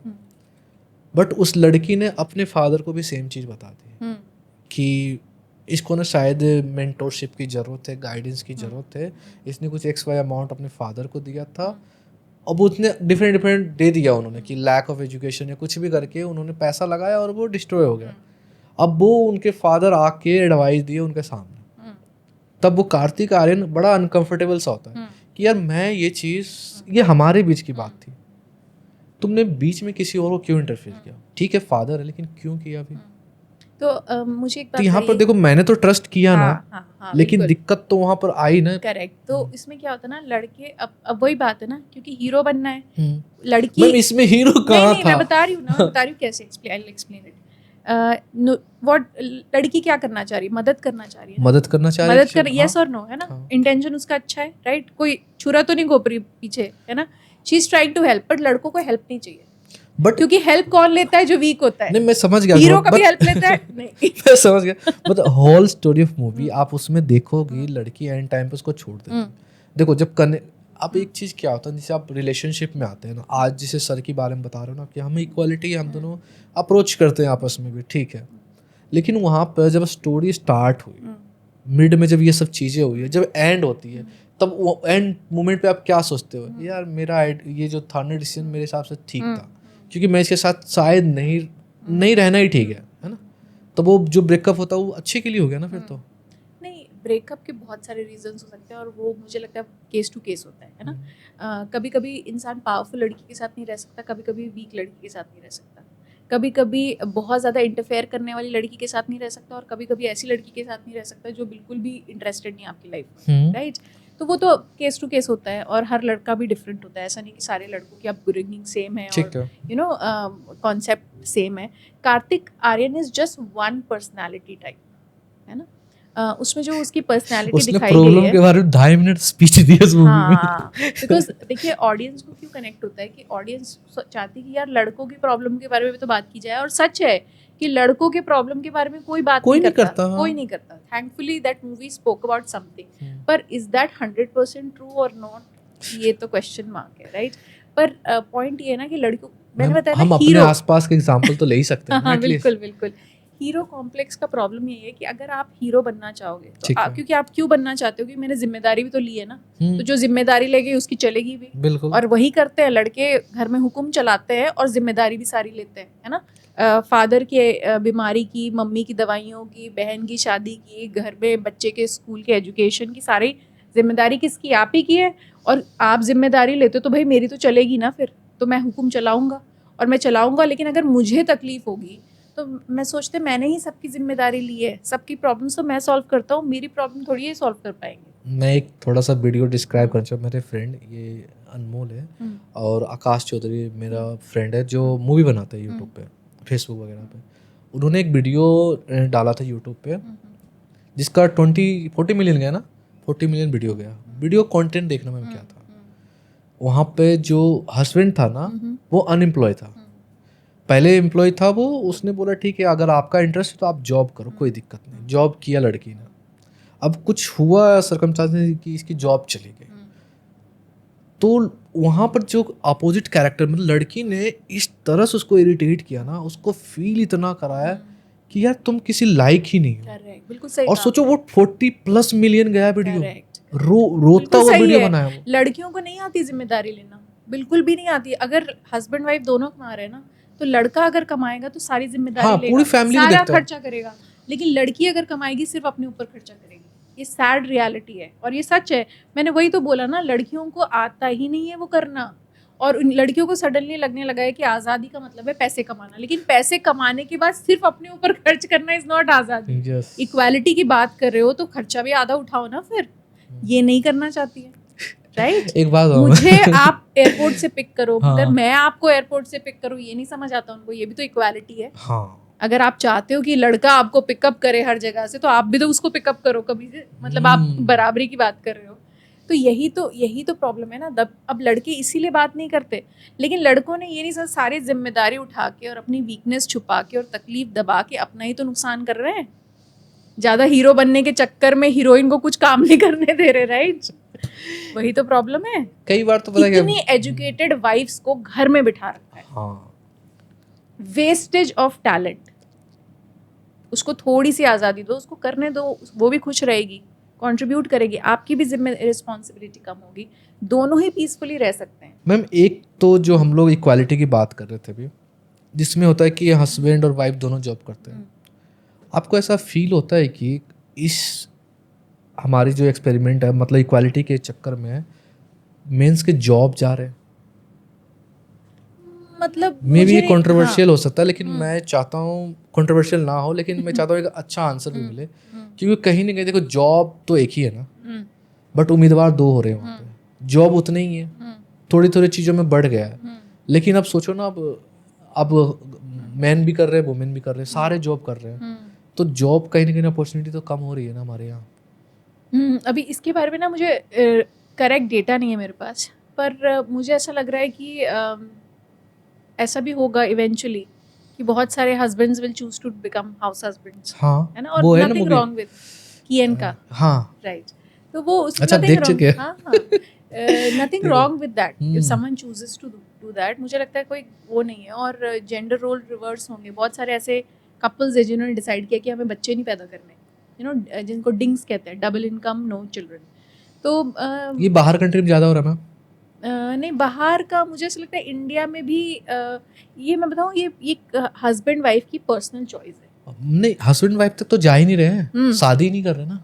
शादी नहीं करे वो तो अभी कॉन्सेप्ट ज्यादा आ रहा है। हाँ, ऑनेस्टली Right, मैं right, खुद right. मतलब शॉक्ड हो गया, कह रहे हाँ। 10-15 साल से मैं रिलेशनशिप में हूँ, हाँ। और मुझे लगा वो लोग हस्बैंड वाइफ हैं, कह रहे नहीं। पर उससे कोई फर्क नहीं पड़ता, बिकॉज हस्बैंड वाइफ वाले ही राइट्स मिलते हैं वाइफ को। लिव इन में भी legally you have the same obligations of. आप ऐसे किसी पर्सनालिटी से मिले हो जो लिव इन में है? हाँ, सिर्फ लिविंग में 10 साल से, लेकिन शादी नहीं कर रहे हैं? बहुत बहुत रीजन जानना चाहा आपने? ना, बताया चॉइस उन्होंने? है। मैं बताऊँ, ये जो नहीं, इमोशंस उन्होंने वाली कुछ शेयर नहीं किया आपको? इमोशंस वाला जो मामला है ना, वो बहुत ही पर्सनल है। हम्म। और मुझे लगता है हर किसी को हक है कि वो लड़के के साथ रहे, लड़की के साथ, लड़की लड़की के साथ रहे, लड़का लड़के के साथ रहे, शादी करे ना करे, बच्चे करे ना करे, सास के साथ रहे ना रहे, ये सबकी पर्सनल चॉइस। हाँ, ये तो है। और मुझे ऐसा लगता है यही तो फ्रीडम ऑफ एक्सप्रेशन है कि आप उस हिसाब से रहो और आपको कोई जज ना करे, है ना? ये सोसाइटी क्यों बताएगी कि मुझे अपने बच्चे पैदा करना है कि नहीं? ये मेरा डिसीजन होना चाहिए, राइट? और अगर मुझे लगता है, अब वो मेरी एक फ्रेंड है जिसके हस्बैंड IITN है, और उसने डिसाइड किया कि नहीं करना है बच्चे, कोई रीज़न नहीं है, ससुराल वालों से भी कोई प्रेशर नहीं है, और इकलौता लड़का है, मतलब लिटरली जनरेशन ख़त्म हो जाएगी। यस। लेकिन और लड़की जॉब भी नहीं कर रही है, ऐसा भी नहीं कि करियर ओरिएंटेड है इसलिए बच्चा नहीं चाहिए, नहीं, जॉब भी नहीं कर रही है, वो घर पे ही रहती है, लेकिन बस नहीं चाहिए। मैं क्योंकि उनको उनका लगता है माइंडसेट नहीं- जानना चाह रहा हूँ। माइंडसेट ये है कि it's a choice, I don't feel like it. जैसे होता है ना कि मैं वेजिटेरियन हूँ, नॉनवेज नहीं खाऊंगा, ये चॉइस है ना। हाँ, किसने बोला आपको? बहुत मैं बट रीजन है ना वहाँ पे चॉइस के साथ रीजन है ना ना। ना कोई रीजन नहीं है। Of मेरे course, घर ma'am, में सब if non Virat vegetarian Kohli अभी जो खाना खा रहा हाँ। था वो नॉनवेज खा रहा था, हाँ। But certainly who vegetarian. लेकिन अब एक बात बताना, शिखर धवन वेजिटेरियन हो गया, उन्होंने रीजन दिया साइंटिफिक कि मैं क्यों वेजिटेरियन। राइट, बट ऐसा भी तो हो सकता है कि कुछ लोग वेजिटेरियन है कि अब मन नहीं करता मेरा नॉनवेज खाने का, ऐसे बहुत सारे लोग हैं। मन नहीं कर रहा, ठीक है ना, ये भी एक रीजन है, लेकिन है ना ना, मैं पिंक कलर नहीं पहनूंगा, लड़के बोलते मैं पिंक कलर नहीं पहनूंगा, है ना, लेकिन कुछ लड़के पिंक पहनते हैं, हाँ, है ना, अच्छे भी कुछ लगते लोग, हैं। हाँ, कुछ लड़कियां बोलती हैं मैं बुर्खा। एक मेरी फ्रेंड थी, रूममेट थी मेरी, उसकी बड़ी सिस्टर बुर्खा पहनती थी, उसने बोला कि मुझे बुर्खा पहनना है। मैं बोला क्यों? बोलते बस मेरा मन है, उसको कोई फोर्स नहीं है, वो बुर्खा नहीं पहन रही है, एजुकेटेड है, MBA कर चुकी है। और उसकी बड़ी बहन ने पहना हुआ है, वो परेशान है बुर्का पहन के, उसको नहीं पहनने का मन है, और इसको पता नहीं पहनने का क्यों मन है। मतलब तू अपनी आज़ादी क्यों खोना चाहती है? बोलती नहीं, मेरा मन है, it's a choice, right? And everybody has the right of choice. वही ट्रू फ्रीडम है। ये सिर्फ देश आज़ाद होने से हम आज़ाद नहीं हो सकते ना। फ्रीडम तो वही होती है ना जहाँ पर आपको जो करना है आपको एक्सप्लेन ना करना पड़े अपनी चॉइस। बट ये फ्रीडम हर रिलीजियस में तो नहीं है ना इक्वल। पर ये रिलीजन तो ऐसी चीज़ है जिसको एक्चुअली फ्रीडम और हाँ, लेकिन वहाँ बांध रहे हैं ना, बांध रहे हैं, राइट? तो फिर वही तो, अगर कोई रिलीजन आपको बांधने की कोशिश कर रहा है तो फिर वो ट्रू रिलीजन नहीं है, या फिर आप उसको समझे नहीं है, हाँ, है ना? अगर आपको जबरदस्ती आई एम सेइंग, अगर आप करना चाहो तो आप कुछ भी करो, और अगर ना करना चाहो तो कुछ भी मत करो, ये चॉइस होनी चाहिए, राइट? कुछ रिलीजियस फैक्ट्स ऐसे हैं जो हमारे लिए एक्चुअली अच्छे हैं, जैसे वेजिटेरियनिज्म के अलग फायदे हाँ, हैं ना। शाम, जैसे जैनिज्म में आप देखो शाम के बाद नहीं खाते, उसके अपने फायदे हैं। आजकल लोग इंटरमिटेंट फास्टिंग कर रहे हैं, उसी से इंस्पायर्ड है, राइट? तो बहुत सारी रिलीजन में अच्छी चीज़ें भी हैं, है ना, साइंटिफिकली चीज़ें हैं, लेकिन पुराने ज़माने में साइंटिफिकली कुछ समझाया नहीं जाता था, लोगों को रिलीजन के नाम पे फोर्स कर दिया जाता था अच्छी हैबिट्स के लिए, है ना? जैसे मैरिज भी तो एक रिलीजियस थिंग है, राइट? अगर छोड़ दिया जाए तो फिर लोग वो रिस्पॉन्सिबिलिटी ना लें बच्चों की, है ना, स्पेशली मेल्स, क्योंकि वो शादी के वो सोसाइटी वाले उसमें फंसे हुए हैं, इसलिए हिम्मत नहीं है कि वाइफ रखे और बच्चा रखे। जिससे मैं मिला था ना जो 15 साल से रिलेशनशिप में, तो उन्होंने सेम यही बोला कि मैं रिस्पॉन्सिबिलिटी लेके तैयार। करेक्ट। लोग अपनी जिम्मेदारी लेने को तैयार नहीं, प्रॉब्लम वो है। दूसरों की ना भी लो, अपनी जिम्मेदारी ले लें, वही काफ़ी है। You have to be responsible for your own self. वो बच्चे जो बड़े होके भी अपने पेरेंट्स पे डिपेंडेंट है, that is a problem. Ma'am, suicide free आपका जो लाइफ सूत्रा का मंत्रा है, ये सोच कैसे आई? थ्रू उस हैपन से या कुछ और? सो suicide free is a separate entity, वो एनजीओ है और उसका नाम है सुसाइड फ्री इंडिया। तो उसमें हम फ्री काउंसलिंग देते हैं, absolutely free counselling, only for people who are going through suicidal thoughts. And how they approach you? We have a website and a Instagram page, और हम ads भी चलाते हैं उसमें। पर सुसाइड वाला कोई क्यों अप्रोच करेगा? कि अगर सुसाइड की सोच रहा है तो वो मतलब वो रीथिंक करना चाहता है। मैं बताऊँ, हर कोई हेल्प चाहता है, कोई भी जानबूझ के सुसाइड नहीं करना चाहता। आपको पता है दुनिया का सबसे पहला सुसाइड कब हुआ था? नहीं, बताओ मैम। महाभारत के टाइम पे। Nobody knows about this. तो महाभारत में आप लोग पता है कौरवों के 100 भाई थे, हाँ, राइट? उसमें से एक भाई था, उसका नाम मैं भूल रही हूँ, वाई से कुछ था या से कुछ नाम था। उन्होंने पांडवों की तरफ से लड़ाई की थी। ओके। तो युद्ध में कौरवों की तरफ से सिर्फ 99 ब्रदर्स ही उतरे थे, ठीक है? और युद्ध हो गया और पांडव जीत गए। तो जब पांडव जीत गए तो इनको गांधारी को स्वागत करना था, मतलब जब ये पांडवों का ये मतलब मैंडेटरी था, बिना मन के करना था, मगर ये रूल था। हमारे बेटे को मार दिया और अपोजिशन को ओबेसी कर, तो उनको स्वागत करना था, और जब वो स्वागत कर रहे थे तो स्वागत के जो लोग थे उसमें पांडव के साथ उनका वो बेटा भी था। ये तो मैंने स्टोरी नहीं सुनी, नहीं सुनी होगी आपने। तो वो जब वो आए तो गांधारी जब स्वागत कर रही थी गांधारी, तो गांधारी ने उस बेटे से पूछा कि बताओ, मैं तुम्हारा स्वागत करूं तो इस खुशी से करूं कि तुम जीत के आए हो, या इस गम से करूं कि तुमने अपने 99 ब्रदर्स की हत्या करी है? You are responsible for the death of the 99 other brothers. तो ये माँ की जो ये बात थी ना, ये इनको चुभ गई और इतना ज़्यादा वो गिल्ट में चले गए कि ही कमिटेड सुसाइड। बट उसका जिक्र नहीं गई, मैं ना बता रही हूँ ना, he committed suicide. And when he committed suicide तो कृष्ण को जब पता चला कि जीतने के बाद भी, और मैं इस कैरेक्टर के बारे में बता दूँ, ये बहुत ही धर्मवान व्यक्ति थे। मतलब सोचिए, उन्होंने धर्म के लिए अपने भाइयों को छोड़ के पांडवों के साथ, कृष्ण के साथ लड़ाई करना चूज़ किया था, और ज़िंदगी भर बहुत ही ज़्यादा, जैसे एक गुड सन कहते हैं ना, एक अच्छा बेटा, एक अच्छा पति, एक अच्छा इंसान थे वो। और पूरी ज़िंदगी उन्होंने सिर्फ धर्म का साथ दिया और लड़े भी धर्म की साइड से और जीत भी गए। लेकिन माँ की वो बात से जब उन्होंने सुसाइड कर लिया तो कृष्ण ने बोला, ये चीज़ मैं माफ़ नहीं करूँगा, और इस आत्मा को कभी भी ना हेवन मिलेगा ना हेल मिलेगा, ये ज़िंदगी भर भटकती रहेगी, ये हमेशा के लिए अंत काल तक भटकती रहेगी आत्मा। क्योंकि सुसाइड को इंडियन माइथोलॉजी में is considered the biggest sin सबसे बड़ा पाप सुसाइड को माना जाता है.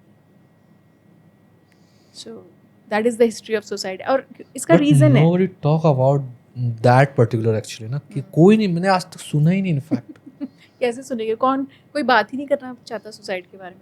Nobody wants. मैं जब कॉलेज में लेक्चर देने जाती हूँ ना, और जब मैं बोलती हूँ कि everybody knows that students colleges में सबको पता है कि I work for suicide free India, पर उनका रिक्वेस्ट होता है कि मैम ना थोड़ा सा ना टॉपिक को ना डिप्रेशन एंग्जाइटी तक रखेंगे, सुसाइड वर्ड नहीं यूज़ करेंगे. मैं जाती नहीं वैसे कॉलेजेस में, नहीं बिकॉज जाना अगर चाहिए. मैं बात नहीं करूँगी तो कौन करेगा बात? ऑब्वियस.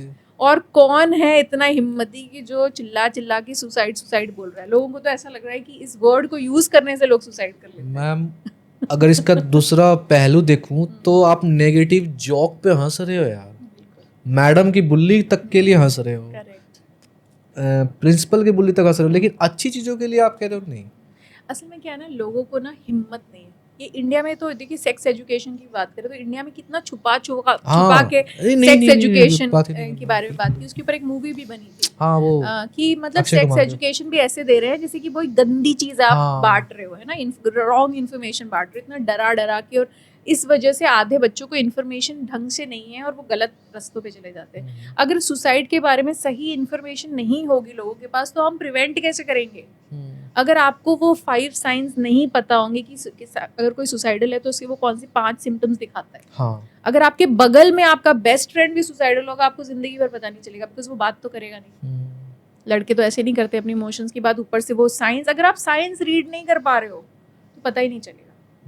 सो अगर इतनी सारी चीज़ें हैं, आरजे सिमरन का सुसाइड हुआ, 750,000 सब्सक्राइबर्स है, उसके फॉलोअर्स हैं इंस्टाग्राम पे.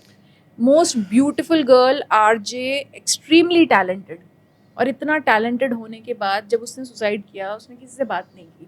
और थोड़े दिन पहले उसके ब्रदर का भी, उसका बर्थडे था कल, तो उसके ब्रदर का वो मैं उसको फॉलो करती थी, मुझे पता नहीं था उसने सुसाइड किया. और उसका रील्स बहुत ज़्यादा पॉपुलर थे, मतलब बहुत अच्छे रील्स बनाती, बहुत ब्यूटीफुल गर्ल, पंजाबी लड़की, गुड़गांव में रहती थी. और जब उसके ब्रदर ने कल वो मैसेज डाला उसके बर्थडे पे कि मरने से पहले ना उसने अपने भाई को फ़ोन किया था और बोला था कि अपना ध्यान रखना और मतलब मम्मी पापा का भी ध्यान रखना और मेरी कुछ चीज़ें ले जाना, ऐसे कुछ. And this is one of the symptoms of suicide कि आप जब सुसाइडल होते हो तो आप लोगों को लिटरली कॉल पे गुड बाय कर रहे होते हो. और अपनी फेवरेट चीज़ें जब आप देना शुरू करते हैं, that is also a sign of suicidal thoughts. मगर उसके भाई को ये इन्फॉर्मेशन ही नहीं थी, तो he could not read it. उसके सुसाइड से पहले किसी को आइडिया भी नहीं था that she is going through something, क्योंकि उसने कभी बात ही नहीं की, क्योंकि वो सिम्टम्स ड्रॉप करते हैं लोग. मगर अगर इस सोसाइटी को पता ही नहीं है कि सिम्टम्स रीड कैसे करने हैं तो फिर सोसाइटी कैसे ही प्रिवेंट करेगी सुसाइड को. I get it ma'am. मेरे नाना जी जब डेथ किए थे ना, हम लोग छोटे थे, तो मेरी मम्मी कहती थी कि नाना ना 2 दिन पहले आए थे, सारी बेटियों से मिल के गए. सोचना 2 दिन पहले आके सारी बेटियों से मिल गए.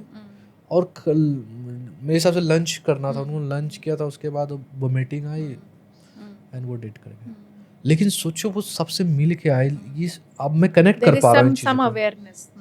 देखिए डेथ से लोगों, कुछ बुजुर्गों को आभास भी हो जाता है अपनी मृत्यु का, लेकिन ये सुसाइड केस में तो इंसान प्लान कर रहा है.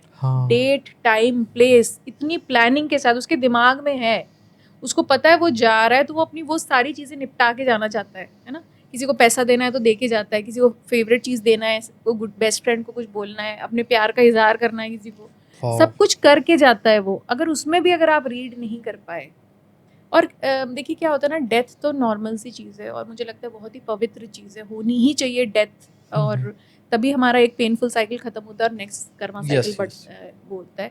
तो डेथ बहुत ही पुण्य वाली चीज़ है, बहुत अच्छी चीज़ है, होनी ही चाहिए, पावन चीज़ है. लेकिन death by suicide, that is the most horrible terrible thing. मुझे ऐसा लगता है अगर मैं अकल्ट साइंसेस के पॉइंट ऑफ व्यू से भी देखूं तो सुसाइड वाले ना कहीं भी नहीं जाते हैं, वो यहीं ही रहते हैं. और इमेजिन आप इस दुनिया में रह के भी इस दुनिया में अलग डायमेंशन में हो, मगर यू आर नो वेयर. आप अपना जो आप यहाँ पर आए हो, पैदा हुए तो कुछ भोगने के लिए आए हो, है ना, अच्छा बुरा जो भी आपने जो भी कर्म किया उस हिसाब से। लेकिन अगर आपने बीच में ही पेनफुल इतना हुआ, आपको इतना भोगना पड़ा कष्ट कि आपने सुसाइड कर लिया, तो आपने अपनी कंप्लीट नहीं की कर्मा साइकिल, तो आप फंस गए हो अब। हाँ, उस साइकिल में फंस और गए। वर्स्ट पार्ट इज कि आपने कोई चीज़ कंप्लीट भी नहीं करी और अब आपको मौका भी नहीं है, क्योंकि सिर्फ ह्यूमन बॉडी में ही आप कर्म को भोग सकते हैं। जितने भी एनिमल्स, पक्षी, बर्ड्स, प्लांट्स होते हैं, वो कुछ भी कर्मा भोग नहीं, मतलब वो कर्मा कर नहीं रहे हैं कुछ भी, उनका कोई नेगेटिव कर्मा नहीं होता। लेकिन एज अ ह्यूमन हम नेगेटिव कर्मा करते भी हैं और भोगते भी हैं, लेकिन वो लोग कुछ भी नहीं कर सकते। तो mythologically speaking, historically speaking and spiritually speaking, suicide is the worst thing that can happen to anyone. और मैंने सिर्फ सुसाइडल थॉट्स वाले बच्चों की काउंसलिंग नहीं की है, अडल्ट्स की भी की है, और मैंने उन माँ बाप की भी काउंसलिंग की है जिन्होंने अपने बच्चे सुसाइड के चलते कोई डेटा है ma'am? 13,000 suicide are happening every year. Okay, this is based on NCRB report, 2024 की। नहीं, मैं बता रही हूँ, फैक्ट्स फिगर्स बता रही हूँ। इट्स डेटा ना ओनली मैम, कई तो होंगे जो अनरिपोर्टेड होंगे, बिल्कुल, क्योंकि आप पहले तो सुसाइड को पहले क्राइम में माना जाता था, आपको पता होगा ये, कि अगर आप सुसाइड अटेम्प्ट कर रहे हो और आप बच गए तो आप जेल चले जाओगे, क्योंकि it was considered a crime. अभी चेंज हुआ है लॉ रिसेंटली। तो पहले इसको क्राइम माना जाता था, trying to commit a but suicide. अच्छा वो चेंज हुआ ना, मे बी एक गिल्ट होगा ना कि जो चीज़ मैं करना चाह रहा, अब उसके लिए भी मैं देयर इज जेल जाऊंगा। हाँ, मतलब एक विक्टिम को सफ़र, हाँ। जो ऑलरेडी विक्टिम है, मतलब जो ऑलरेडी सफ़र कर रहा है, उसको और सफरिंग क्या देंगे। अनफॉर्चुनेटली वो तो लॉ तो चेंज हो गया, फॉर्चुनेटली और अनफॉर्चुनेटली, बट अभी भी जो लोग सुसाइड करने की कोशिश करते हैं और प्रिवेंट हो जाता है, उसको आधे लोग रिपोर्ट ही नहीं करते। सो जो फिगर्स आते हैं ना, ये वहीं से आ रहे हैं जहाँ जो रिपोर्टेड है ना। बहुत सारे अनरिपोर्टेड भी तो हैं। अटेम्प्टेड सुसाइड का तो कोई है ही नहीं कोई डेटा हमारे पास। कितने सारे अटेम्प्टेड सुसाइड है, और ऐसा कहते हैं कि जिन्होंने 1-2 बार अटेम्प्ट किया, ये 13,000 में कुछ जेंडर कर सकते हैं? हाँ, 57% से ज़्यादा man. So man suicide is higher और women suicide is lesser, also because women can deal with emotions better, organically। Maybe they've strong from childhood ना। हाँ, बिल्कुल। और दूसरी बात ये है ना, लड़कियां बात कर लेती हैं, हाँ। रो लेती हैं, है ना। लड़कियों को रोना एक्सप्रेस करना आता है, और लड़के रख लेते हैं अंदर, and that's why it comes out in a most painful. अभी जो अपना रिसेंट अतुल सुभाष वाला सुसाइड केस जो हुआ था, उसमें उसको अपनी वाइफ को डिवोर्स तो देना ही था, पर उसको जो एलिमनी अमाउंट था, वो एलिमनी अमाउंट ना देना पड़े, इसलिए कमिट सुसाइड। तो मतलब मैंने बोला ना, लड़कों के ना financial distress is also a big reason for suicide. और क्योंकि वो बात नहीं करते, तो लोगों को आइडिया भी नहीं है कि अरे ये कमा रहा है तो इसके पास होगा ही, राइट। बट वो जितना कमा रहा है उससे ज़्यादा अपने आप को छोड़ के, मेरे फादर अभी भी अपने ऊपर खर्च नहीं कर पाते। You no ma'am, I remember my days in Covid.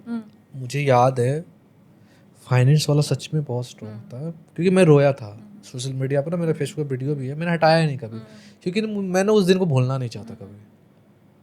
मैंने बताया था कोविड में मैंने शादी की थी, कोई सपोर्ट नहीं था फैमिली का या कहीं से भी कोई सपोर्ट नहीं था, और कोविड लॉकडाउन आ गया। समझना, मैं ना घर जा सकता था, रेंट पे रहते थे मैं और मेरी वाइफ।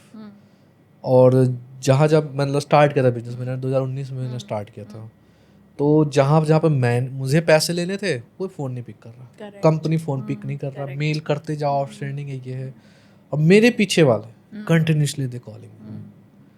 और विश्वास करो, सुशांत सिंह राजपूत का वीडियो आया था, तो एक फ्रेंड है अमर उजाला से, उनका फ़ोन आया, यार सॉरी यार भाई, मैं ना जब पेमेंट हो ना तब करना आराम से, कोई दिक्कत नहीं। मैं कहा क्यों, क्या हो गया? कह रहे हैं ऐसे ऐसे यार, मैंने सुना सुशांत कोविड में बहुत सुसाइड हुए। तो सोचो मैं उस लेवल पे था, लेकिन पता है क्या मेरे अंदर जो किक थी ना वो मोमेंट पे, क्या किक था कि यार ये मेरे भरोसे आई है ना, ये मेरे लिए आई है। मैं वो चीज़ नहीं करना चाहता कि जो कहते हैं ना हार जाऊं मैं और इसको भी कहीं करना छोड़ू। मतलब ये मेरे ऊपर डिपेंडेंट है और ये मेरी रिस्पॉन्सिबिलिटी है। आप विश्वास करो, ये ना फैमिली में भी नहीं बताया किसी को, बट मेरे अंदर ना बहुत चल रहा था ये चीज़, बहुत थॉट चल रहा था अगेन एंड अगेन कि क्या करूं। Some of my close family members had gone through this during COVID.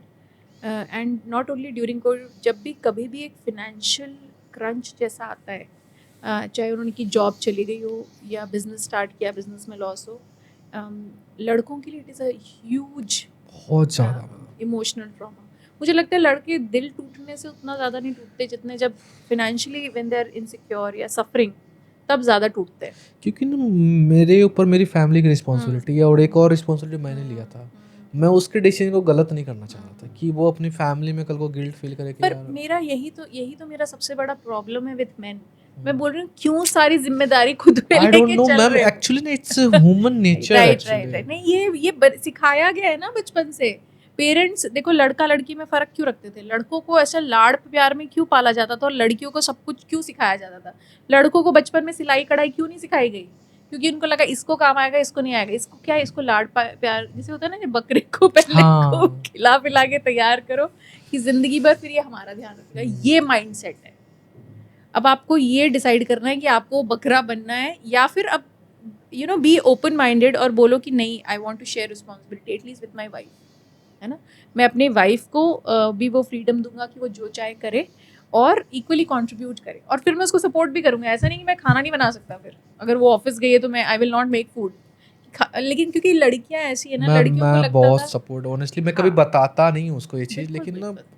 मुझे ना कई बार ये भी होता था कि लाइक ये मतलब सिंपल पहला तो ये था इसका डिसीजन गलत नहीं होने देना मुझे, चाहे कुछ भी हो। मतलब क्या होता, आप कंपेयर कहाँ करते हो अपने फ्रेंड सर्कल में, है ना। आप किससे शादी की हो, अरे यार तुम्हारा हस्बैंड क्या कर रही है, तो आप विश्वास करना मैं ना हर डे फाइट करता था अपने आप से कि यार मुझे क्या करना है।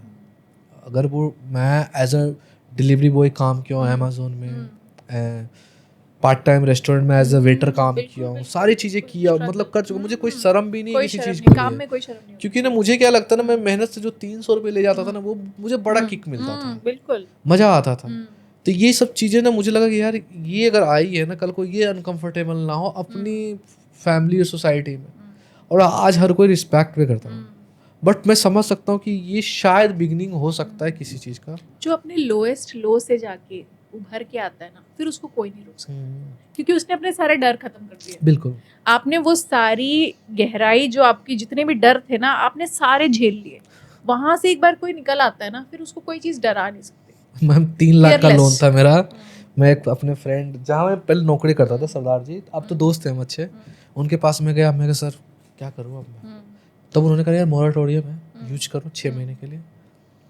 उस टाइम वो कह रहे थे यार कितना परेशान था। जब मैंने फिर आफ्टर कोविड एक छोटा सा घर बनाया था, वो और उनकी वाइफ कह रहे थे कि यार देखना सुधांशु 6 महीने पहले डिप्रेस था कि ये लोन का रीपेमेंट कैसे करना है, और आज घर बना रहा है। तो मुझे जब वो उनके अंदर जो वो अपने लिए जो पॉजिटिवनेस दिखा ना, वो मुझे किक मिला। मैं यार है एक्चुअली लोग सोचते हैं अच्छा करो, आप अच्छा कंटिन्यूसली, बस ऑनेस्टली बहुत काम आया और सपोर्ट किया जब आप उन्होंने। इस तरह करते हो ना, तो सिर्फ आप अपनी लाइफ नहीं बनाते हो, आपके आसपास के लोग भी आपको देख के इंस्पायर होते हैं। तो आप बहुत सारे लोगों की लाइफ बचा रहे हो। जब मैंने जॉब छोड़ने की हिम्मत की ना, तो मेरे साथ जितनी भी फीमेल्स जो मेरे साथ जॉब करती थी, उनमें से किसी में हिम्मत नहीं थी कि नौकरी छोड़, नहीं कर सकते, क्योंकि आपने ऑलरेडी लोन उठाए हुए हैं, है ना। नौकरी के ऊपर बहुत सारी चीज़ें बेस्ड होती हैं, आपका लाइफस्टाइल, आपका लोन, सब कुछ। लेकिन जब आप एक बार हिम्मत करते हो ना कि अब नहीं, मुझे ये नहीं करना, कॉर्पोरेट वो नहीं बनना, मुझे वो करना है जो मेरा मन कर रहा है, तो पूरी दुनिया से लड़ाई करनी पड़ती। फिर आप दूसरों का ये मेरे और हस्बैंड में दोस्ती मेरे जॉब छोड़ने के बाद हुई है। उससे पहले तो वो एक होता है ना, जैसा एक रिलेशनशिप होता है वैसा ही था कि भाई हाँ मेरी चलेगी। हाँ। लेकिन फिर जब चीज़ें बदलती है, जब आप अपने आप को बदलते हो, तब सामने वाला भी बदलता है। तो फिर आई थिंक जो भी होता है सही अच्छे के लिए होता है। यूनिवर्स का एक लॉ है कि जो होना है वो इवेंचुअली हो ही जाएगा। अगर आपको कोई लेसन है जो यूनिवर्स सिखाना चाहेगी, अगर आप प्यार से सीख जाओ तो ठीक है, नहीं तो यूनिवर्स थप्पड़ मार के सिखाएगी, मगर सिखाएगी ज़रूर। अगर अब मैं इसी चीज़ पे बिलीव भी करता हूँ। अगर आपने कोई सबक सीखना है, तो मुझे लगता है कि अगर पहला धक्का मिलता है ना, तभी सीख लेना चाहिए और सुधर जाना चाहिए, है ना। कि जो लोग बहुत ड्रिंक कर रहे हैं, उनको एक हार्ट अटैक आया, नहीं सुधरे, फिर बहुत ज़्यादा हार्ट अटैक आएंगे, फिर फिनेंशियल क्रंच भी आ जाएगा, फिर बीवी भी छोड़ के चली जाएगी। जब आप नहीं सुधरोगे तो फिर चीज़ें वर्स से वर्स होगी। मतलब इट्स रियली थिंग मैम कि जो ड्रिंक करते हैं heart attack sometimes happen from, obviously. अगर आप देखिए लाइफस्टाइल का ही सारा खेल है। लड़कियों में सेम लाइफस्टाइल में थायराइड हो जाएगा, आज हर लड़की को पीसीओडी है ना, हाँ थायराइड इश्यूज है, वो भी तो Thyroid. लाइफस्टाइल है। ये लोग सोच रहे हैं कि ये जो ड्रिंक करते हैं, स्मोक करते हैं, उन्हीं को हेल्थ इश्यूज है, जो घर में पड़े हैं पूरा उनके टाइम भी बेड हैं। पे, उनको भी तो हेल्थ इश्यूज हैं। Specially females, no exercise they do, no exercise, और फिर ऑब्वियसली डिजीजेस होंगे। तो जो डिजीजेस होंगे तो फिर आप जो जितना पैसा कमाया है पति ने वो सारा दवाइयों में जा रहा है, right? So what is the benefit? Ma'am मुझे ना एक अपने मोटिवेशन के लिए चाहिए, ऑब्वियसली ऑडियंस के लिए तो होगा ही, जो भी आप जो अटेम्प्ट करना चाहता था बिल्कुल क्लोजली, एक तो आपने बताया, कोई ऐसा जो आज आपको प्राउड हो रहा हो उस पर कि मैंने इसकी लाइफ बचाई है? ऐसे बहुत सारे। प्लीज़, मैं चाहता हूँ एटलीस्ट एक के बारे में तो बताओ आप। तो एक 12th की लड़की थी जिसकी मदर कमिटेड सुसाइड, एंड उसके बाद she went into deep depression. 12th में थी, पढ़ाई का प्रेशर तो था ही, प्लस मदर ने सुसाइड कर लिया है ना, तो she went through so much depression and she started feeling suicide. फिर उसको ऐसा लगा, उसकी किसी पुरानी क्लासमेट ने, जैसे होता है ना कि एक स्कूल बदल जाता है तो पुरानी क्लासमेट से टच, तो उसकी पुरानी क्लासमेट ने मुझसे ट्रेनिंग ली थी सुसाइड प्रिवेंशन काउंसलर की, तो उसने फिर मेरा नाम रेकमेंड किया और इसने मुझसे बात की, और फिर मैंने इसकी काउंसलिंग भी की और इसको ट्रेनिंग भी दी सुसाइड प्रिवेंशन काउंसलर बनने की। और अभी रिसेंटली उसने 2 लड़कियों की जान बचाई है who were so depressed, almost about to commit। तो मुझे ये लगता है कि देखो, आज से कड़ी कहते हैं ना, एक कड़ी आपने, एक की काउंसलिंग आपने की, आज वो इस लायक होगी कि वो मल्टीपल लोगों की काउंसलिंग कर रही है। और वो जिस हॉस्टल में रहती है वहाँ पर बच्चे सारे टीनेजर्स हैं, सबके अपने प्रॉब्लम्स है। अगर मैंने उसको इतना अपस्किल किया कि वो इतना ट्रॉमा झेलने के बाद भी दूसरों की मदद करने की सोच रही है, तो I think that is a big achievement. और मैं तो मर जाऊँगी, वो आगे जिएगी और आगे भी ये काम करेगी। तो मुझे ऐसा लगता है कि शायद मिशन सुसाइड प्रिवेंशन शायद जब तक मैं जिंदा हूँ तब तक कंप्लीट ना भी हो पाए। जैसे मेरा मिशन ये था कि पोलियो फ्री जैसे इंडिया है, yes, वैसे ही सुसाइड फ्री भी हो इंडिया, लेकिन क्या पता ये जीवन उसके लिए कंप्लीट नहीं होगा, लेकिन और भी तो लोग हैं जो इस मिशन पे आगे काम करेंगे। तो मुझे लगता है कि मुझे ऐसा लगा कि मैंने एक कैंडल जला दी है जो अब हमेशा जलती हुई रहेगी। कहते हैं ना मैम, भगवान सच में होता है, और honestly I can trust actually कि आप जैसे लोगों को भेजता भी है ऑनेस्टली। मतलब क्या होता है ना, देखो कोई कुछ फेम के लिए भी करता है, मैं आपकी चीज़ों को समझने की कोशिश भी की इस ड्यूरेशन में कि कोई 16 साल जॉब करता, आपने तो अपनी लाइफ जी ली।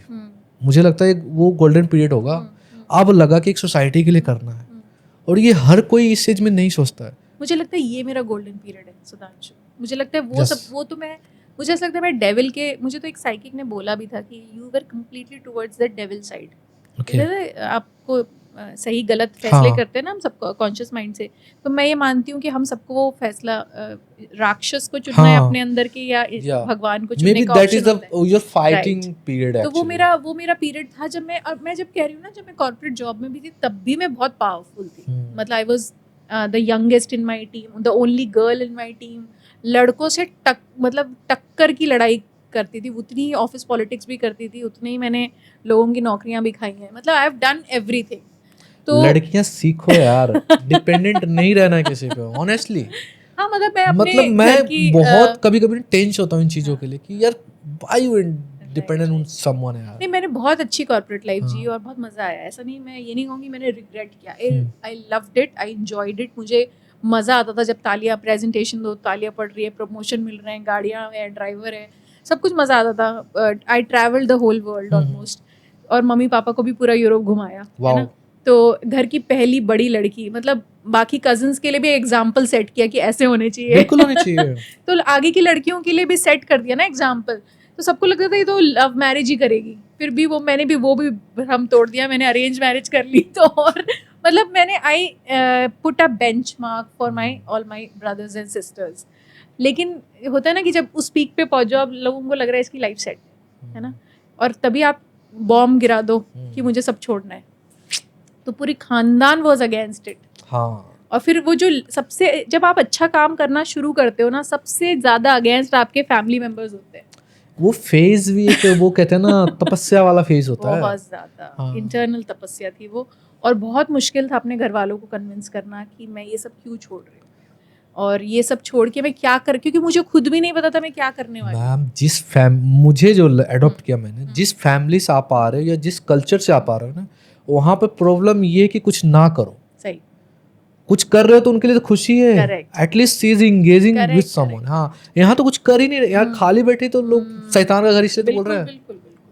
तो मुझे तो ये पता था कि मैं कॉम्प्रोमाइज़ नहीं करूँगी। बहुत लोगों ने मुझे प्रेशर क्रिएट करने की कोशिश की कि नहीं सब बढ़िया तो चल रहा है, बढ़िया तो चल रहा है, बेटा एडजस्ट तो करना पड़ता है। अरे कौन खुश है आजकल? हाँ। सभी दुखी है, तो तुम भी थोड़ा दुखी रह लोगी तो क्या है? ये एक You know? ना तो क्या मेरे को बोलते लगा हैं, कि मैं नहीं रह ये सकती रिप्लेसमेंट ऐसे। होता है क्या, डेयरी हाँ। मिल्क खाना किटकैट खा ले। Right, adjust adjust adjust. हाँ, adjust। मैंने कभी जिंदगी में नहीं किया कॉम्प्रोमाइज, क्योंकि जो कॉम्प्रोमाइज कर रहे हैं इसका हाँ। मतलब आप कहीं ना कहीं अपने मन को मार रहे हैं, है ना? अपनी एनर्जी के साथ आप खिलवाड़ कर रहे हैं, तो वो मुझे करना नहीं था। And I decided to do something about it, और फाइनली हम यहाँ बैठे हैं। वाओ। तो ये मेरा golden period, I would say this is where I am actually myself. आप जॉस टॉक पे भी गए थे और टेडेक्स पे भी, कुछ लाइफ में इसका कुछ चेंजेस लगा इससे, कुछ मतलब पीपल रिकॉग्नाइज कर रहे हैं अब आपसे? अच्छा, टेडेक्स मेरे मतलब सपनों में देखती थी कि मैं Okay. टेडेक्स पे जाऊंगी। जोश टॉक तो मैंने कोई सोचा नहीं था कि मैं, मतलब इतने बड़े प्लेटफॉर्म पे तो सेलिब्रिटीज़ जाते हैं, तो मैं क्या करूँगी वहाँ जाके। और पर मुझे ऐसा लगता है कि जब वो हुआ तब मेरे लिए वो बिग डील भी नहीं था, क्योंकि मैं तब तक ना मुझे अपना ट्रू मिशन मिल चुका था, विच सुसाइड प्रिवेंशन के बारे में बात करनी है। और मैंने 3 जोश टॉक दिए हैं, और उसमें भी मुझे बहुत मुश्किल से सुसाइड के बारे में एंड वाले जोश टॉक में मुझे बात करने का मौका मिला, क्योंकि उनके भी रूल्स हैं बहुत ज़्यादा, राइट? तो बड़े प्लेटफॉर्म के बड़े रूल्स हैं और बड़े प्लेटफॉर्म का बड़ा रीच भी है। तो मैंने जब वहाँ पर टॉक्स दिए ना, मेरा बस एक ही रीज़न था कि इतने बड़े प्लेटफॉर्म की रीच बहुत बड़ी है, अगर इस प्लेटफॉर्म पे बात करूँगी तो ज़्यादा से ज़्यादा लोग सुनेंगे। और फिर जब आप इस प्लेटफॉर्म पे जाके किसी को इम्प्रेस करने का कोई मोटिव नहीं, बिल्कुल बिल्कुल बिल्कुल, कि मैं ऐसा क्या ही बोल दूंगी जो बहुत सारे अच्छे स्पीकर्स ने क्यों नहीं करना बोला है मुझे। है ना? हाँ, सही बात है। मैं सिर्फ वहाँ पर जाके 100% ऑथेंटिक थी, और मुझे लगता है दैट्स व्हाई मुझे it was not a big deal also. और मुझे ऐसा लगता है कि वहाँ से ही लोगों को थोड़ा सा मेरे बारे में जानने को भी मिला। I think that helped. तो किक मिली ना वहाँ पर, डबल एक्स हो गया ना, बूस्ट हो गया। मुझे एक्चुअली किक तब मिलती है, मैं सच बताऊँ, मुझे किक कब मिलती है जब मैं कॉलेजेस में जाती हूँ ना, हाँ। और मेरा टॉक होता है, उसके बाद बच्चे जो आके मिलते हैं कि मैम मैंने आपका ये टॉक देखा था और मैं आपकी बहुत बड़ी फ़ैन हूँ, आपने मेरी लाइफ बदली है। ये जब मैं सुनती हूँ ना, that is my kick, that is my true kick. Views, followers is no kick. घर में आप किसको फॉलो करते हो, मम्मी पापा में? पापा फॉर फिनेंशियल लिटरेसी, और मुझे लगता है कि हर लड़की को फिनेंशियली लिटरेट होना चाहिए, अपनी कैसे सेविंग करनी है, टैक्स कैसे पे करना है। तो पापा for financial literacy and my mom for emotional literacy, क्योंकि मैं कभी कभी जैसे होता है ना, इतने सब दुख सुनने के बाद छोटे मोटे दुख तो मुझे, आप कॉम्बो हाँ, तो मुझे थोड़ा सा वो होता है ना, इमोशनल बैलेंस मदर से मिलता है। और मेरी मम्मी मेरी बिगेस्ट सपोर्टर है, मतलब आज तक मेरे पापा is the biggest feminist. Okay. मतलब जितना प्यार मुझे दिया और जितनी आज़ादी मुझे दी, उतनी सेम मेरी भाभी को भी है। Wow. ऐसा नहीं कि बेटी को दी है तो बहू को नहीं दी है। मेरी भाभी को मुझसे ज़्यादा आज़ादी है, और उसको भी वैसे ही पलकों पे रखते हैं जैसे मुझे रखा था, और उसको खिलने देते हैं। जैसे अगर आप एक अच्छा माहौल क्रिएट करो तो लड़कियां खिलती हैं फिर, बिल्कुल मैम, है ना? और फिर मतलब अगर लड़कियों को प्रेशर करके आज़ादी दो ना, तो फिर वो सिर्फ पैसा कमाने पे फोकस करती हैं। लेकिन अगर ब्लूम करती है ना, तो फिर वो घर का भी ध्यान रखेंगी, बच्चों का भी ध्यान रखेंगी, पेरेंट्स का भी ध्यान रखेंगी, सास ससुर का भी ध्यान रखेंगी, और अपने जॉब का भी। घर के बारे में कई लोगों ने बहुत सारी बातें की, करोड़ों रुपए खर्च कर देते हैं। अब मुकेश अंबानी जी हैं, जरूरत क्या थी 13,000 करोड़ या 13,000 करोड़ सॉरी, इतने का घर है। अब समझना क्यों, वो तो कहीं भी समुद्र के किनारे में छोटा सा बंगलो लेते, इतने लोग भी नहीं है। लेकिन मुझे क्या लगता है ना, कई लोगों से भी मैंने भी सुना, पर्सनली मैं भी अडॉप्ट करता हूँ कि घर ना वो होता है जहाँ पर आपका रोज जाने का मन करता है। यहाँ पर ये नहीं कि यार मुझे जाना पड़ेगा। ऑफिस एंड घर, हमारा कल्चर ऐसा होना चाहिए कि आपका रोज जाने का मन। मैं तो रोज बहाने ढूंढता हूँ, इसलिए खत्म हुआ शूट निकल जाऊँ मैं सीधा। मैं सबको यही कहती हूँ, जितने भी लोग इमोशनली थोड़ा सा वीक, मैंने बोला कि यार बाहर कर लो, जितनी जंग करनी, हाँ, जितनी पॉलिटिक्स करनी है बाहर कर लो। घर में ना टॉक्सिसिटी मत रखो। घर के माहौल में माफी मांग लो या माफ कर दो, मगर टॉक्सिसिटी घर में मत रखो। क्योंकि ऑलरेडी ना बहुत जिंदगी टफ है, बाहर निकलो परेशानियां ही परेशानियां हैं, लाइफ इज़ वेरी डिफिकल्ट, हर कोई से आपको लड़ना भी पड़ता है, भिड़ना भी पड़ता है, बिजनेस के लिए मारा मारी भी है। घर का माहौल ऐसा रखो कि फिर सुकून मिले वहाँ। एटलीस्ट अगर घर पे सुकून है तो कहाँ ढूंढूं मैं? बीवी गुस्सा है, माफी मांग लो। मैंने मेरे बहुत सारे क्लाइंट्स हैं जो मेल्स हैं, लाइफ सूत्रा की बात कर रही हूँ, तो उन्होंने बोला कि मैम ऐसा है, अब वाइफ और मैं जो है बात ही नहीं होती हमारी, बच्चों में ही बिजी है ना। आपके आसपास भी लोग हैं ऐसे? हाँ, मेरे क्लाइंट्स हैं एक्चुअल जो सफ़र कर रहे हैं कि मैरिज इज सफरिंग, कि हमारी बातचीत ही नहीं होती, वो अपनी जॉब में बिजी, मैं अपनी जॉब में बिजी, बच्चे भी हैं, टाइम ही नहीं मिलता और कनेक्शन ही नहीं है कोई। तो मैं उनको ये बोलती हूँ, एक वर्ड याद रखो, everything she does for you से थैंक यू। और वो जो भी करती है आपके लिए, आपको एक ग्लास पानी भी देती है, उसको थैंक यू बोलो। आप अपनी वाइफ में इतना चेंजेस देखोगे, सिर्फ एक single word of thank you will change your relationship like crazy. सिर्फ थैंक यू बोल के देखो, वो खिलने लगेगी, मुस्कुराने लगेगी। और फिर मुझे याद है कि वो थैंक यू, उन्होंने इतना ड्रास्टिक चेंज देखा अपनी वाइफ में कि उन्होंने बोला कि मैम अभी उसका बर्थडे आ रहा है, क्या करूँ? तो मैंने बोला फ्लावर्स दो, सिर्फ गिफ्ट मत देना, फ्लावर्स देना सिर्फ। तो बोलते नहीं, मैंने ज़िंदगी में कभी उसको फ्लावर्स नहीं दिए, बहुत अजीब।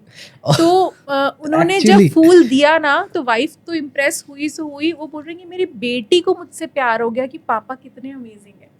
वाओ, कि ऐसे होते हैं लड़के, ऐसे होते हैं जेंट्स कि 25 साल की शादी के बाद आप फूल दे रहे हो बीवी को। इसीलिए लड़कियां अपने हस्बैंड में पिता को ही ढूंढती हैं। वो बोलते हैं कि ही टोल्ड मी कि मेरे वाइफ से जो रिलेशनशिप अच्छे हुए तो हुए, मेरी डॉटर के साथ मेरे रिलेशनशिप बहुत अच्छे हो गए।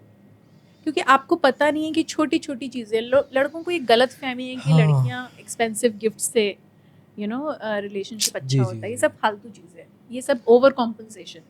जब आप टाइम नहीं दे रहे हो तो आप उसको एक डायमंड फेंक दो, राइट? ये ओवर कॉम्पनसेशन है। What truly female want is appreciation. C told me so many time ना, कह रही मुझे ना मतलब नहीं है आज क्या हो क्या है, कोई मतलब नहीं, जब नहीं भी रहेगा ना तब भी मैं वही रहूँगी सेम।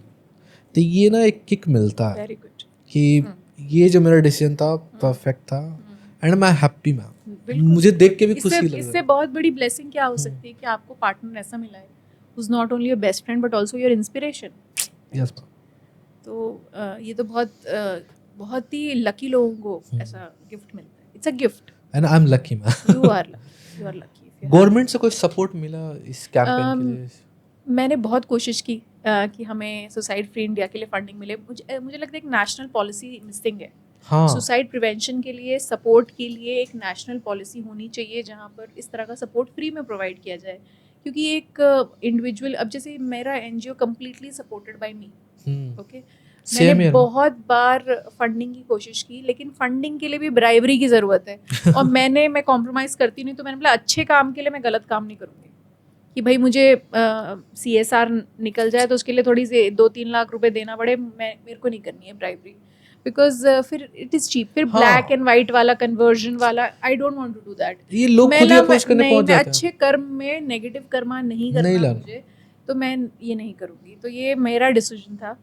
थोड़ा उससे नुकसान भी हो रहा है क्योंकि हमारा मिशन फिर स्लो चल रहा है। बिल्कुल बिल्कुल। अगर थोड़ा फंडिंग आता तो बड़े स्केल पे हम कर सकते थे, पर मुझे लगता है ठीक है ना, सबका अपना वो होता है और मेरा ये है रास्ता, तो मैं इसमें कॉम्प्रोमाइज़ नहीं करना चाहती। मैम पता है जब मैं और मेरी पूरी टीम गए थे ना SSBS वेलफेयर फाउंडेशन, मेरा NGO है, मैंने बताया आपको, जो मेरा बेटा पैदा हुआ तो मैंने स्टार्ट किया, तो हम लोग गए थे मुखर्जी नगर, क्योंकि पता नहीं चलता ना कि कहाँ पर फूड की एक्चुअली रिक्वायरमेंट है। आप चूज़ भी नहीं करता जगह, इतनी सारी जगह, हर जगह होंगे। लेकिन जब हमने मुखर्जी नगर में खाना खिलाया था ना लोगों को, तो जब लोगों ने पूछा ना कि क्या आप कल भी आओगे, तो वो चीज़ ना मतलब इमोशनली कहीं ना कहीं कनेक्ट करते कि यार बहुत बड़ी बात, भगवान अभी शायद हमें ना थोड़ी और कमी दे रखा, हमें ना और मेहनत करने की ज़रूरत है। तो A to Z पैसा हमने पूरा अपने जेब से लगाया, पूरी टीम, मेरे सारे टीम, कभी मेरी टीम ने ये नहीं बोला कि सर मुझे एक्स्ट्रा पे करो आप, क्योंकि मैं वहाँ जा रहा हूँ। तो मैं अपनी टीम के लिए भी थैंक्स हूँ। बिल्कुल। बट सही में मुझे लगता है जब अच्छा करो ना तो अच्छे लोग मिल जाते हैं। हाँ, ऐसे ही लोग मिलते हैं जो अच्छे होते हैं। ये वाइब्रेशंस होती है, एनर्जी वाइब्रेशन। आप जिस तरह के आप हो जाते हो ना, उसी की तरह के लोग आपकी तरफ अट्रैक्ट हो रहे हैं। अगर आपको ऐसे लोग मिल रहे हैं ना जो धोखा बहुत दे रहे हैं, तो अपने आप को चेक कर लो एक बार, क्योंकि ज़रूर आपके अंदर ऐसा कुछ है जो अट्रैक्ट कर रहे हैं लोग। उन लड़कियों को भी मैं बोलती हूँ, जैसे लड़कियाँ बोलती हैं मुझे कि मेरे पहले पापा मारते थे, फिर बॉयफ्रेंड मारता था, फिर पति भी मारने वाला मिल गया, बेटा भी हाथ उठाता है। तो it is you are the problem, you are the pattern that is repeating. और सही टाइम पे आइडेंटिफाई करना भी बिल्कुल जरूरी है। बिल्कुल, ये NLP में फिर हम सॉल्व कर देते हैं। मैं वही देख रहा हूँ, NLP कितना बड़ा टॉपिक है मैम, NLP, लेकिन अब गहराई में जाओ तो देखो कितनी डिटेल है इसमें। न्यूरो लिंग्विस्टिक प्रोग्रामिंग, ये एक लैंग्वेज है ऑफ द सबकॉन्शियस। देखिए हम कॉन्शियस ब्रेन से तो एवरीथिंग मैं जो भी बोल रही हूँ, मैं बोलने से पहले जो सोच रही हूँ वो सारा कॉन्शियस प्रोग्रामिंग है ना, मैं डिसाइड कर रही हूँ क्या बोलना है क्या नहीं बोलना है, लेकिन एक सबकॉन्शियस प्रोग्रामिंग है ना, जो जिस पे मेरा कंट्रोल नहीं है, लेकिन उसकी सारा डेटा कॉन्शियस माइंड से होके जाता है। NLP में हम उस सबकॉन्शियस माइंड को एक्टिवेट करते हैं और उसमें अनलिमिटेड पोटेंशियल है, वो कुछ भी कर सकता है, इतना पावरफुल होता है सबकॉन्शियस माइंड। एक स्टोरी है बहुत फेमस, जहाँ पर एक कैदी था जिसको फांसी होने वाली थी। तो डॉक्टर्स उसके पास आए और बोले फांसी में देखो तुम 10 मिनट में मरते हो, पेनफुल डेथ होती है, उसकी जगह हम क्या करने वाले हैं, तुम्हें एक सांप से कटवाएंगे, कोबरा से, और 3 सेकंड्स के अंदर तुम्हारी डेथ हो जाएगी, तो पेनलेस डेथ होगी, तो तुम रेडी हो, उसके लिए साइन कर दो। तो उसने साइन कर दिया। उसको 10 दिन पहले बता दिया कि 10 दिन बाद तुम्हारा पाइथन से एक बिट मतलब तुम्हें कटवाया जाएगा और तुम्हारी मृत्यु होगी। उसने बोला ठीक है, मेंटली प्रिपेयर्ड था वो। 10 दिन बाद वही काला कपड़ा लगाया गया उसको और उसको कुछ एक सुई चुभाई गई, ठीक है। उसको लगा कि उसको सांप ने डसा है, क्योंकि वो मेंटली प्रिपेयर्ड था। उसकी तुरंत डेथ हो गई 3 सेकंड के अंदर, ठीक है। Is it true ma'am? या ट्रू, रियल एग्जांपल। अब वो जो सुई थी उसमें मज़े की बात है कि उसमें कोई पॉइजन भी नहीं था। इट वाज अ नॉर्मल सुई, नॉर्मल, कुछ भी जहर नहीं था उसमें, मगर उसको पोक करने से जो मेंटली उसकी प्रोग्रामिंग थी कि मुझे सांप ने काटा है और मुझे मरना है, ही डाइड, ओके। और अभी मोस्ट फैसिनेटिंग बात है, जब उसका पोस्टमार्टम हुआ तो उसका रीजन ऑफ डेथ क्या निकला? लोग सोचेंगे हार्ट अटैक होगा, नहीं, उसका reason of death is poison. But ये कैसे हो सकता है? एग्जैक्टली, क्योंकि सबकॉन्शियस माइंड में इतनी पावर है कि उसको मारने के लिए बॉडी ने खुद पॉइजन क्रिएट किया। Your subconscious mind is so powerful, not only can it cure diseases but it also can create diseases. Most of the disorder जितने भी आप थायराइड, कैंसर, इन सब के बारे में, ये सारे साइकोसोमैटिक डिजीजेस हैं, सेल्फ क्रिएटेड। ये किसी वायरस या बैक्टीरिया से नहीं हो रहे हैं, वो कोविड हो रहा है, राइट? ये सारे सेल्फ क्रिएटेड डिजीजेस है, और सेल्फ क्रिएटेड डिजीज माइंड से होते हैं। Psychosomatic disorders, it is created by your own mind. इसका मतलब क्या है? अगर आपके माइंड ने ही ये डिजीजेस आपके अंदर क्रिएट किए हैं, तो क्या माइंड ठीक नहीं कर सकता? कैसे करेगा? कैसे करेगा? NLP के थ्रू, क्योंकि आपको सबकॉन्शियस माइंड की प्रोग्रामिंग की जरूरत है। आपका माइंड इतना पावरफुल है कि जहर क्रिएट कर सकता है बॉडी में, तो क्या वो वाइट ब्लड सेल्स को मार नहीं सकता? क्या वो डिजीजेस क्रिएट नहीं कर सकता? क्या आपकी इम्यूनिटी, एक ऑटो इम्यून डिसऑर्डर है, सुना होगा, उसमें आपका ही वाइट ब्लड सेल्स आप ही को मारने लगता है, राइट? ये भी क्रिएट कर लिया लोगों ने, ये भी लोगों ने सेल्फ क्रिएटेड डिजीज है, क्रिएटेड बाय। हमने जो लास्ट पॉडकास्ट किया था मिस्टर गौतम जैन का, उन्होंने एक बहुत अच्छी और प्यारी बात बताई थी, समुद्र मंथन के बारे में बताया उन्होंने कि अमृत मिला, फिर कह रहे अमृत कहाँ रखते, वो कह रहे मनुष्य में डाल दो, क्योंकि मनुष्य एक ऐसा समझदार इंसान है कि वो हर जगह ढूंढेगा, अपने अंदर कभी नहीं ढूंढेगा। और ऑनेस्टली आई बिलीव कि ये जो सारी चीज़ें रिलेट करता है। बिल्कुल बिल्कुल। So we are godly creatures, और we have the power of choice. एक वही चीज़ है जो हमारे और गॉड के बीच में कॉमन है, the power of choice. Every single day हम एवरी सिंगल मिनट एक चॉइस लेते हैं, है ना? क्या करना है, कैसे करना है, क्यों बोलना है, कब बोलना है, क्या सोचना है, वो सब हम कॉन्शियसली करते हैं। अगर बस वो चॉइस ठीक कर ली जाए, है ना, सही डिसीजंस लेना शुरू कर दिया जाए, automatically you will be on the right track. Ma'am एक चीज़ बताना, अब इससे रिलेटेड मेरा आ गया, कई बार हम जिसे सोचते हैं फाइनेंशियल क्रैशेस के बारे में, क्या माइंड एक सिग्नल देता है कि, इसलिए कहते हैं कि शायद पॉजिटिव भी सोचना चाहिए। कई बार होता है ना, जैसे हम सोच रहे हैं कि नहीं यार क्राइसिस आएंगे आएंगे आएंगे, वो सच हो जाता है। Manifestation. Okay, you create crisis. तो हमें इस टाइप के नेगेटिव थॉट्स मन में नहीं लाना है। बिल्कुल भी नहीं, बिल्कुल भी नहीं। जो लोग सोचते हैं ना कि अरे यार खर्चा हो जाएगा, खर्चा हो जाएगा, ये हो जाएगा, वो हो जाएगा, उनका ऐसा ही होता है, पैसा आता है और खर्चा हो जाता है ना? तो 3 तरह के ब्लॉकेजेस होते हैं। मनी साइकोलॉजी की बात करें तो 3 तरह के ब्लॉकेज, एक तो होता है रिसीविंग का ब्लॉकेज, ठीक है ना, एक होता है स्टोरिंग का ब्लॉकेज, और एक होता है गिविंग का ब्लॉकेज, ठीक है ना। कुछ लोग पैसा बहुत कमा ही नहीं पाते, उनको आता ही नहीं उतना पैसा। सेकंड, लोग कमाते तो बहुत है लेकिन टिकता नहीं उनके पास, खर्च आता है और इतना खर्चा हो जाता है कि सारा निकल जाता है। और तीसरे ऐसे लोग होते हैं जो कमा भी लेते हैं, रख भी लेते हैं, लेकिन खर्च नहीं कर पाते। You know, they have so much money but they are not able to spend. और फिर जब आप एक जगह ब्लॉकेज क्रिएट करते हो तो बाकी सारी चीज़ें ब्लॉक होने लगती हैं। अगर आपको पैसा ज़्यादा कमाना है, पैसा खर्च करना भी सीखो। पैसा कमाने के लिए पैसा खर्च करना ज़रूरी है, बिकॉज किसी भी लेवल पे ब्लॉकेज नहीं होनी चाहिए। बट Storage में भी समझदारी से ना, वाइजली। बिल्कुल, अगर भाई कई लोग गलत ना ले लेना, नहीं चलो आज ही मनाली का प्रोग्राम बना लें। नहीं, तो फिर कमाओ भी ना। हाँ हाँ, ये तो बिल्कुल, हंगर आता है एटलीस्ट। बिल्कुल बिल्कुल, कमाने का भी वो जिगरा रखो। और मैंने ये देखा है कि बिजनेस, स्पेशली बिजनेस में देखा है कि भाई चलो जॉब में तो एक फिक्स्ड इनकम आपको आ रही है मंथली, लेकिन बिजनेस में मैंने ये देखा है कि आप कभी भी अपॉर्चुनिटीज़ क्रिएट नहीं करते। सडनली आपके पास फ़ोन आता है ना, ये है यार, ये अपॉर्चुनिटी है या ये बिजनेस ऑफर है ना, अपने आप आता है ना। तो यूनिवर्स ही तो कर रहा है ना, इसमें आपका क्या कंट्रीब्यूशन है? किसी ने आपको रेफरेंस दिया, उसमें आपका क्या कंट्रीब्यूशन है, राइट? ये आपके माइंडसेट की वजह से हो रहा है, आपके वाइब्रेशन की वजह से हो रहा है। जितना अपने ऊपर काम करोगे उतना एक्सटर्नल सक्सेस मिलती है। मैम उनका नाम बता सकते हैं जिनकी लाइफ आपने शेप की है? एंड शी आल्सो, नहीं, आई कांट। ओके, एनोनिमस होती है ना हमारी काउंसलिंग, एनोनिमस होती है। मैं पूछती भी नहीं हूँ ना, I don't ask, even though they want to share, but I don't. ये हमारा रूल होता है that we don't disclose. Okay. Can I touch your feet ma'am? Honestly मैं बिलीव करता हूँ कि कहते हैं डॉक्टर्स जो लाइफ बचाता है, क्योंकि वो मोमेंट कोई नहीं जानता क्या चल रहा है। ये कहते हैं छोटा सा है, 5x10 जो भी साइज है दिमाग का, बट इसके अंदर कितनी चीजें हैं, बहुत पोटेंशियल, और कितने लोग हैं जो समझ पाते, कनेक्ट कर पाते कि यार ये क्या चाह रहा है। जो आपने समझा उस लड़की के अंदर और उसकी लाइफ बचाया, उसने 2 लोगों को बचाया। बिल्कुल। और मुझे तो पता है कि, मुझे लगता है कि जितना पोटेंशियल मुझ में नहीं उससे ज़्यादा उसमें होगा। कि इतनी कम उम्र में अपनी मदर का सुसाइड देखने के बाद भी इतनी हिम्मत है उसमें कि अभी भी दूसरों का सोच रही है। पर्पस ऑफ लाइफ मिल गया बड़ा ना। जिगरा है और कितनी बड़ी हिम्मत है। और आई थिंक जैसे होता है ना, सिलेक्टेड लोग होते हैं, तो मुझे ऐसा लगता है कि जैसे जब स्टूडेंट रेडी होता है तो मास्टर अपीयर होता है। हाँ। और मास्टर भी ऐसा होना चाहिए जिसके पास खुद भी हो कुछ देने के बिल्कुल, लिए, है ना। पहले अपने आप को रिचार्ज रखना पड़ता है, अपना कप फुल रखना पड़ता है, तभी आप किसी को कुछ दे सकते हो ना। अगर आप ही कुछ खुद ही अपने अंदर जेलिसी से परेशान हो, डिसकंटेंटमेंट है, लड़ाइयाँ कर रहे हो, टॉक्सिक नेचर है, नेगेटिव थॉट प्रोसेस है, तो दूसरों को क्या ही गिफ्ट दोगे आप, हाँ। है ना। अगर आप छोटी छोटी चीज़ों में ही उलझे हुए हो तो क्या ही बड़ा कंट्रीब्यूट कर पाओगे। ये तपस्या है ना, साधना, ये वाला काम साधना होती है।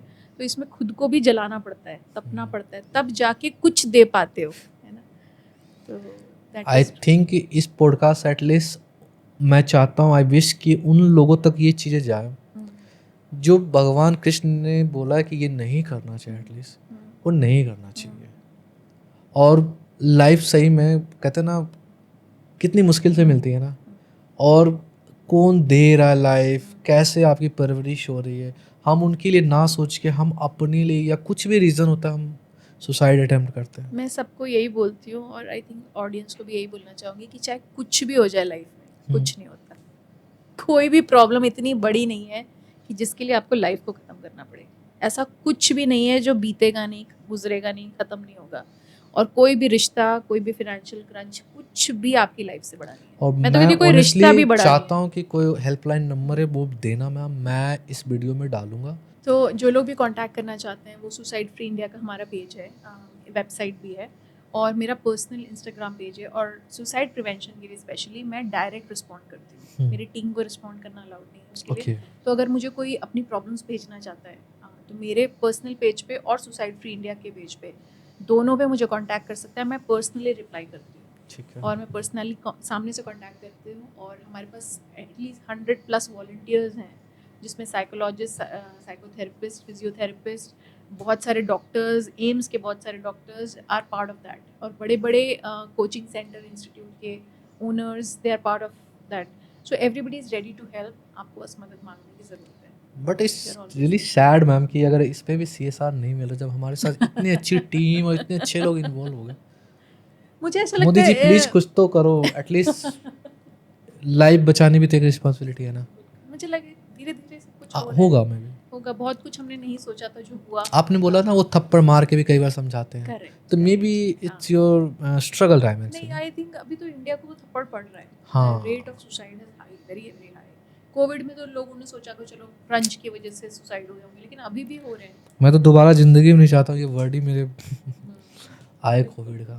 तो अनफॉर्चुनेटली ये तो सच है, और आगे जितने ज़्यादा लोग रियलाइज़ करेंगे उतने लोग हमारे साथ आएंगे, जुड़ेंगे, हेल्प करेंगे, तो करना चाहते हैं लोग। तभी तो मुझे अब कॉलेजेस में people are not stopping me, because when I started saying no कि मैं नहीं आऊँगी if I don't talk about this, बिल्कुल बिल्कुल। क्योंकि मेरा मिशन ही यही है, और मैं अगर अपने मिशन में कॉम्प्रोमाइज़ करूँ तो फिर कौन ही खड़ा रहेगा। हाँ, ऑलरेडी दबा हुआ है, घर में सुसाइड हो जा रहा है, लोग बात नहीं कर रहे हैं। कोई है ही नहीं मैम।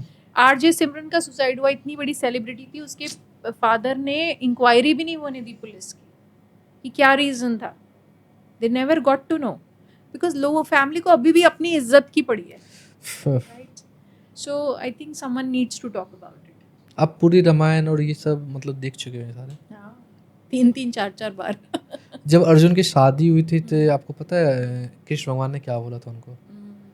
जब उनकी सिस्टर से शादी हुई थी ना, तो उन्होंने कहा था दाऊ अगर मुझे बोलेंगे ना, मतलब बलराम भैया, कि तुझसे युद्ध करना है ना, तब तो मैं युद्ध करूँगा।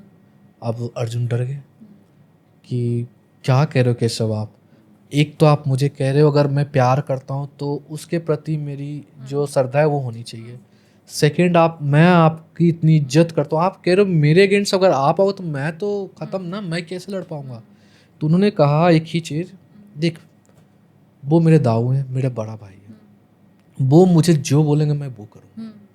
तुम्हारी रिस्पॉन्सिबिलिटी है उनके प्रति, तुम उनके लिए जो भी कर रहे हो तुम्हें लड़ना पड़ेगा मुझसे, तो तुझे लड़ना चाहिए। कर्म अपना अपना कर्म है, हमें अपना कर्म ही करना है। कर्मयोगी इसका पॉइंट यही है कि हमें बस करना है, हमें पता नहीं फल मिलेगा कि नहीं, है ना? फल की इच्छा नहीं रख सकते, और हो सकता है इस जन्म में फ़ायदा हो, अगले जन्म में हो, यू नेवर नो, है ना? कोई सजेशन मैम? मैं इस चीज़ पे तो नहीं बोलूँगा, लेकिन मैं चाहता हूँ इस तरह की कोई घटना ही ना घटे। क्या हो तो वो डायरेक्ट कांटेक्ट कर ले, कोई सिग्नल दे वो। हाँ, मतलब मैं उन लोगों के बारे में बात करना चाहती हूँ जो अपने बारे में बात नहीं कर सकते, स्पेशली मतलब मुझे पता है कि टीनेजर्स फिर भी आउटस्पोकन है, बोल सकते हैं, अडल्ट लोग भी बात कर सकते हैं। जो एक तबका है जो अपने बारे में बात नहीं करता है वो है बुजुर्ग लोग, जो एल्डर्स हैं ना, आजकल वो लोग बहुत सफ़र कर रहे हैं लोनलीनेस से, और मुझे बहुत बुरा लगता है कि उनके पास लोनलीनेस से निकलने का कोई इलाज नहीं। वो लोग इतना ज़्यादा इंस्टाग्राम वगैरह नहीं कर सकते, ना ही उनको सिखाया गया था कि अपनी सोलो ट्रैवलिंग कर लो। तो मुझे ऐसा लगता है ये सबके लिए मेरा एक पुकार है कि अपने एल्डरली लोगों को, जो घर में आपके बुजुर्ग हैं, उनके साथ थोड़ा समय बिताएं, थोड़ा उनको समय दें, क्योंकि बेचारे बहुत सफ़र कर रहे हैं। और there are elder suicide also, जहाँ पर लोनलीनेस की वजह से दे कमिट सुसाइड। तो अनफॉर्चुनेटली वो एक चीज़ है जिसमें मेरा कोई कंट्रोल नहीं है, और मैं चाहती हूँ कि उनके आसपास के लोग मदद करें, क्योंकि वो लोग तो सुसाइड फ्री इंडिया तक आ ही नहीं पाते, they are not available on social media only. तो इसलिए मैं चाहती हूँ कि आप लोग उनकी मदद करें। That is my only. Thank you so much ma'am आने के लिए, और इतना हेल्दी, और कहते हैं ना हेल्दी के अलावा कोई वर्ड नहीं है मेरे पास जो मैं एक्सप्रेस करूँ इस चीज़ को, क्योंकि लाइफ तो कहते हैं ना भगवान एक ही बार देते हैं, उसके लिए भी कितना स्ट्रगल है बिहाइंड, तो हमें तो पता नहीं होता, लेकिन हम उसको भी कहीं ना कहीं अपने निजी कारणों के कारण सुसाइड कर लेते हैं। तो मैं इस वीडियो से तो चाहूँगा कि कोई भी हमारे यूथ या कोई भी हो, किसी भी एज कैटेगरी में, एटलीस्ट उस टाइम पे तक जाओ ही मत ना। काउंसलिंग के लिए हैं, ऑप्शंस हैं, अब तो हैं एटलीस्ट, तो काउंसलिंग करो, है ना, और लाइफ को अच्छा बनाओ। And we are always there. Yeah, ma'am. Thank you so much. Thank you so much, ma'am.